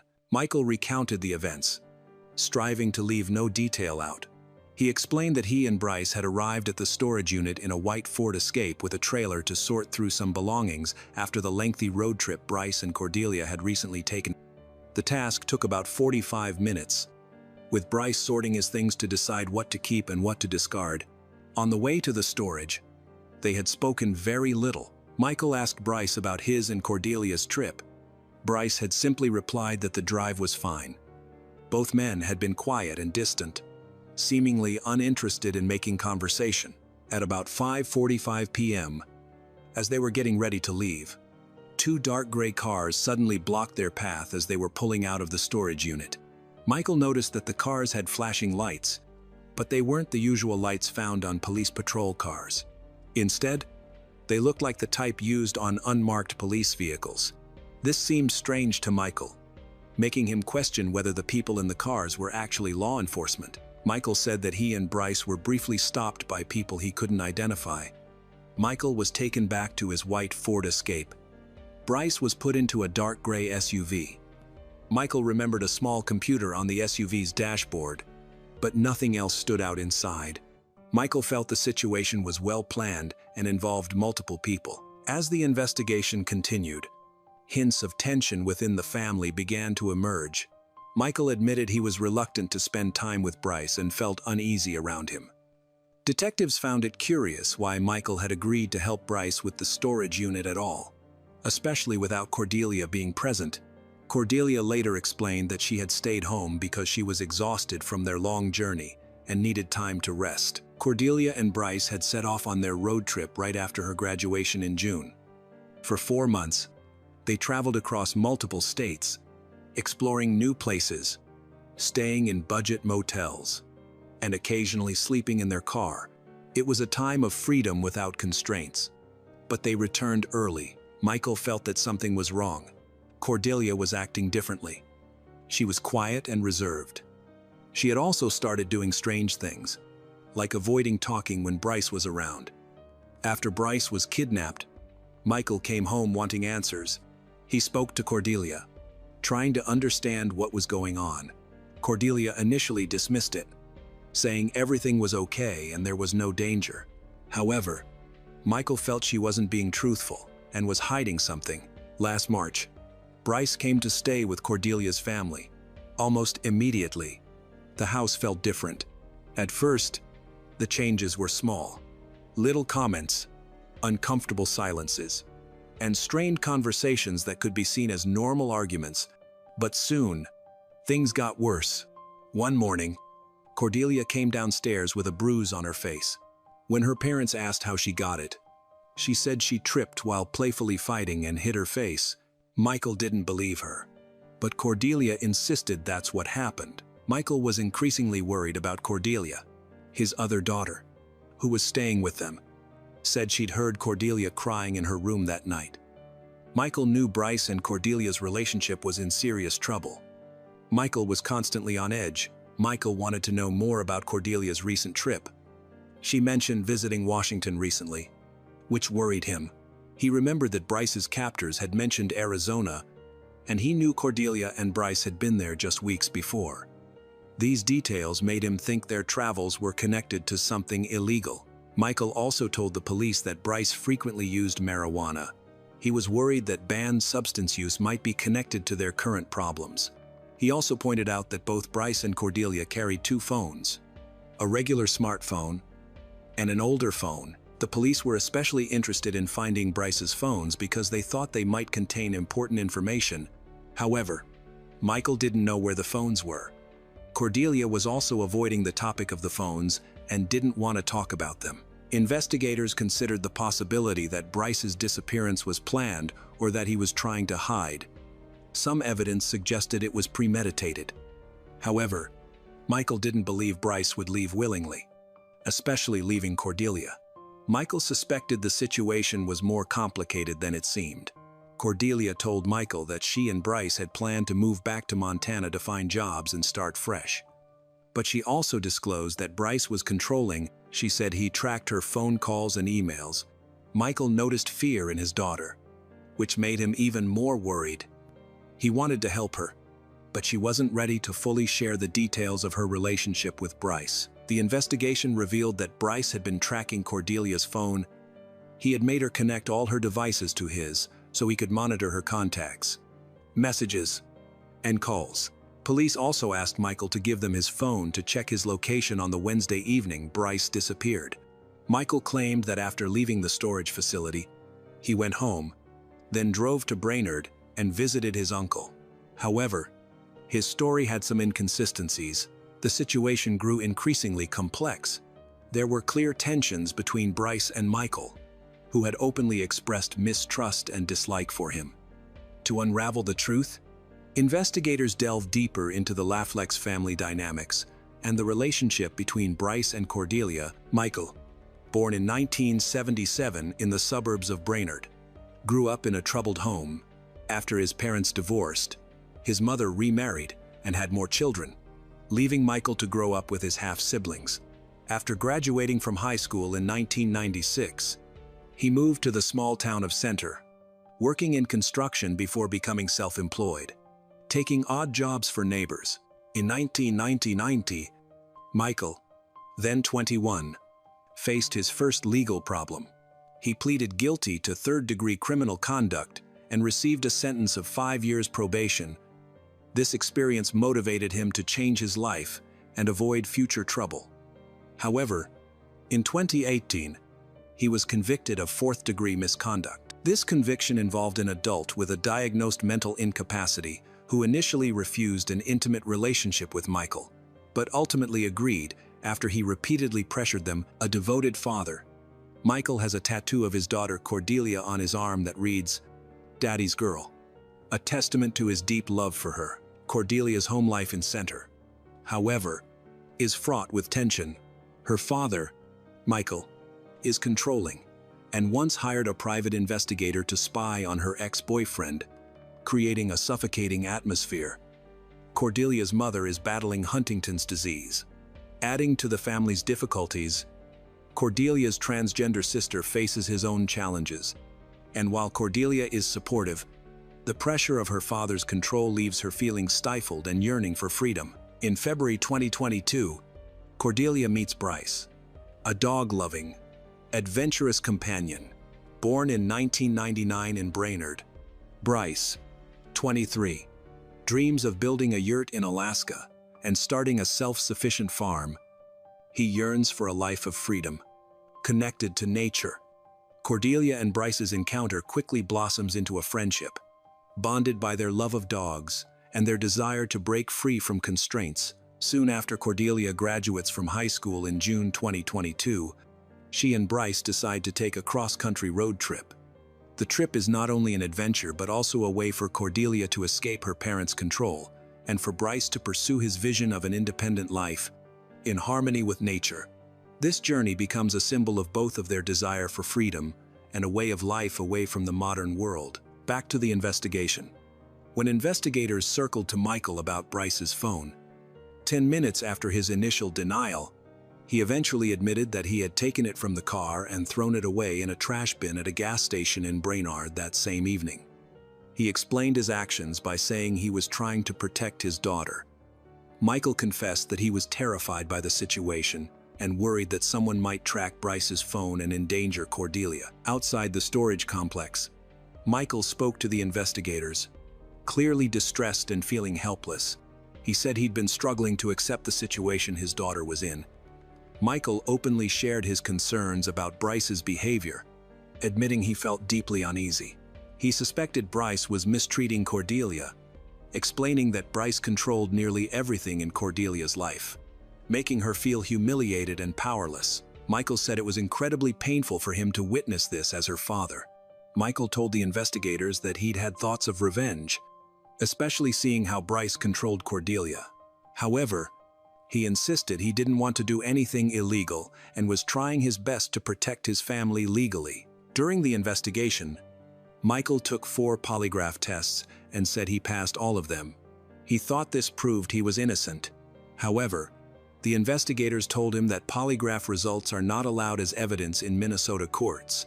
Passing the tests didn't guarantee he was innocent, but it might make him seem more believable. Michael strongly emphasized these test results to try and convince the investigators he was telling the truth. During counseling, Michael frequently spoke about his wish to safeguard his family, including Cordelia and his younger daughter. He felt deeply responsible for their well-being and was committed to protecting them. Michael worried about going to jail because he wouldn't be able to provide for his daughters. He understood he needed to be cautious to prevent causing his family more pain. Michael saw bruises on Cordelia's face and confronted Bryce about it multiple times. He warned Bryce that further harm would lead to more than just verbal warnings. Although Michael was angry during these conversations, he told investigators he believed violence against Bryce wouldn't help. He felt Cordelia needed to realize the relationship was unhealthy and choose to leave. During his interviews with police, Michael frequently expressed mistrust of Bryce and often spoke about him in the past tense. He described Bryce as arrogant and prone to boasting about his supposed achievements. Michael believed that people like Bryce often struggled to handle real-life challenges and dismissed him as a fool who didn't understand the consequences of his actions. Investigators kept examining every part of the case, trying to sort through the conflicting information and find out what really happened. Interrogations were stressful, and each new piece of information made the already confusing story even harder to understand.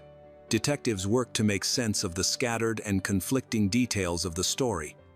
Michael's previous crime seemed very different from what was suspected in Bryce's disappearance. On the 29th of October, police searched Michael's storage unit with a warrant.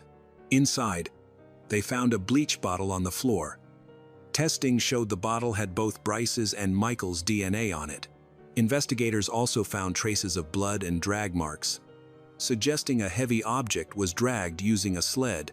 They found the sled, covered with a blanket, in a ditch near the storage unit. The sled had what looked like dried blood on it. Investigators also found crucial evidence in Michael's phone records. These records showed that on the 27th of October, the day after Bryce disappeared, Michael left his house at 4:45 a.m. He drove to his storage unit and stayed there for 22 minutes. Afterward, he went to public land near Edward Lake, remaining there for an hour. This activity led investigators to suspect a crime had occurred at the storage unit. On the 30th of October, police used location data from Michael's phone to find a secluded, wooded area near Edward Lake. The area was deep in the wilderness and not easily found by chance. The ground showed signs of recent digging. There were broken branches stuck in the soil and freshly scattered leaves that were different from the surrounding leaves. Someone had clearly tried to hide the area, but they did a poor job. An excavation team dug into the ground and discovered Bryce Brogel's body. He had been shot in the back of the head. After Bryce's body was found, Michael immediately became the main suspect, which the investigators expected. They also learned that on the 26th of October, Michael borrowed a gun from his half-sister, Jen, claiming he needed it for a rodent problem at work. Soon after Bryce and Cordelia returned to Minnesota, Michael took Bryce to a storage unit. Michael said he planned to start an argument there to get Bryce into trouble with the authorities, hoping this would keep Bryce away from Cordelia. Michael stated he had the gun with him that day because he had been dealing with pests earlier. During a fight, Michael accused Bryce of hurting Cordelia. According to Michael, Bryce responded by saying Cordelia belonged to him and threatening to hurt her if anyone interfered. Michael claimed he shot Bryce in a fit of anger, believing he was protecting his daughter. The investigation suggested the crime was planned in advance. Michael and Cordelia's landlord in Washington state said Michael had called him to ask if Bryce had ever hurt Cordelia. The landlord said he had seen bruises on Cordelia. Michael allegedly responded that he planned to kill Bryce and had already dug a grave. Michael's half-brother confirmed that he had heard similar threats. In July 2022, 1 month into the road trip with Bryce, Cordelia asked Michael to pick her up, but she wouldn't say where she was. Later, she told him she was fine and stopped complaining. Despite this, Michael was still very worried about Cordelia, especially when he saw bruises on her that she either denied or said were from accidents. Family members believed Michael thought Bryce was hurting Cordelia. The fatal shot at the storage unit, the use of a sled to transport Bryce's body to the woods, and the haphazard attempt to conceal the burial all pointed to a plan that Michael had thought through but executed poorly. He had cleaned the storage unit, buried Bryce's body, and tried to hide the evidence, but it wasn't enough to evade capture. In November 2022, Michael Lee Laflex was arrested and charged with second-degree murder for killing Bryce Brogel. Second-degree murder is defined as an intentional killing without prior planning. On March 30, 2023, the charges against Michael were upgraded to first-degree murder, and a grand jury formally accused him of this crime. His trial began in 2024. Throughout the legal process, Cordelia insisted that her relationship with Bryce was not abusive and that she was happy with him. Her social media activity seemed to confirm this. After her father, Michael Lee, was arrested, she posted on the 31st of October that she had lost a guardian angel. She continued to share positive memories of Bryce online, never supporting Michael's account of what happened. During the trial, Michael confessed to killing Bryce, but argued that the murder was not planned. He stated he acted on impulse to protect his daughter. The jury, however, did not believe him. In April 2024, Michael was found guilty of first-degree murder and second-degree murder. He received a life sentence without parole. The story of Michael and Bryce is a tragic example of how deep-seated suspicion and a lack of trust can lead to irreversible consequences. Michael, as a father, was unable to control his emotions and fears, which drove him to commit a horrific crime. His actions, fueled by fear and anger, resulted in the death of a young man and the destruction of his own daughter's life. The jury rejected his defense, and Michael received a life sentence. This case serves as a stark reminder of the importance of resolving conflicts peacefully and fostering trust with loved ones, rather than resorting to destructive actions born from anger or suspicion.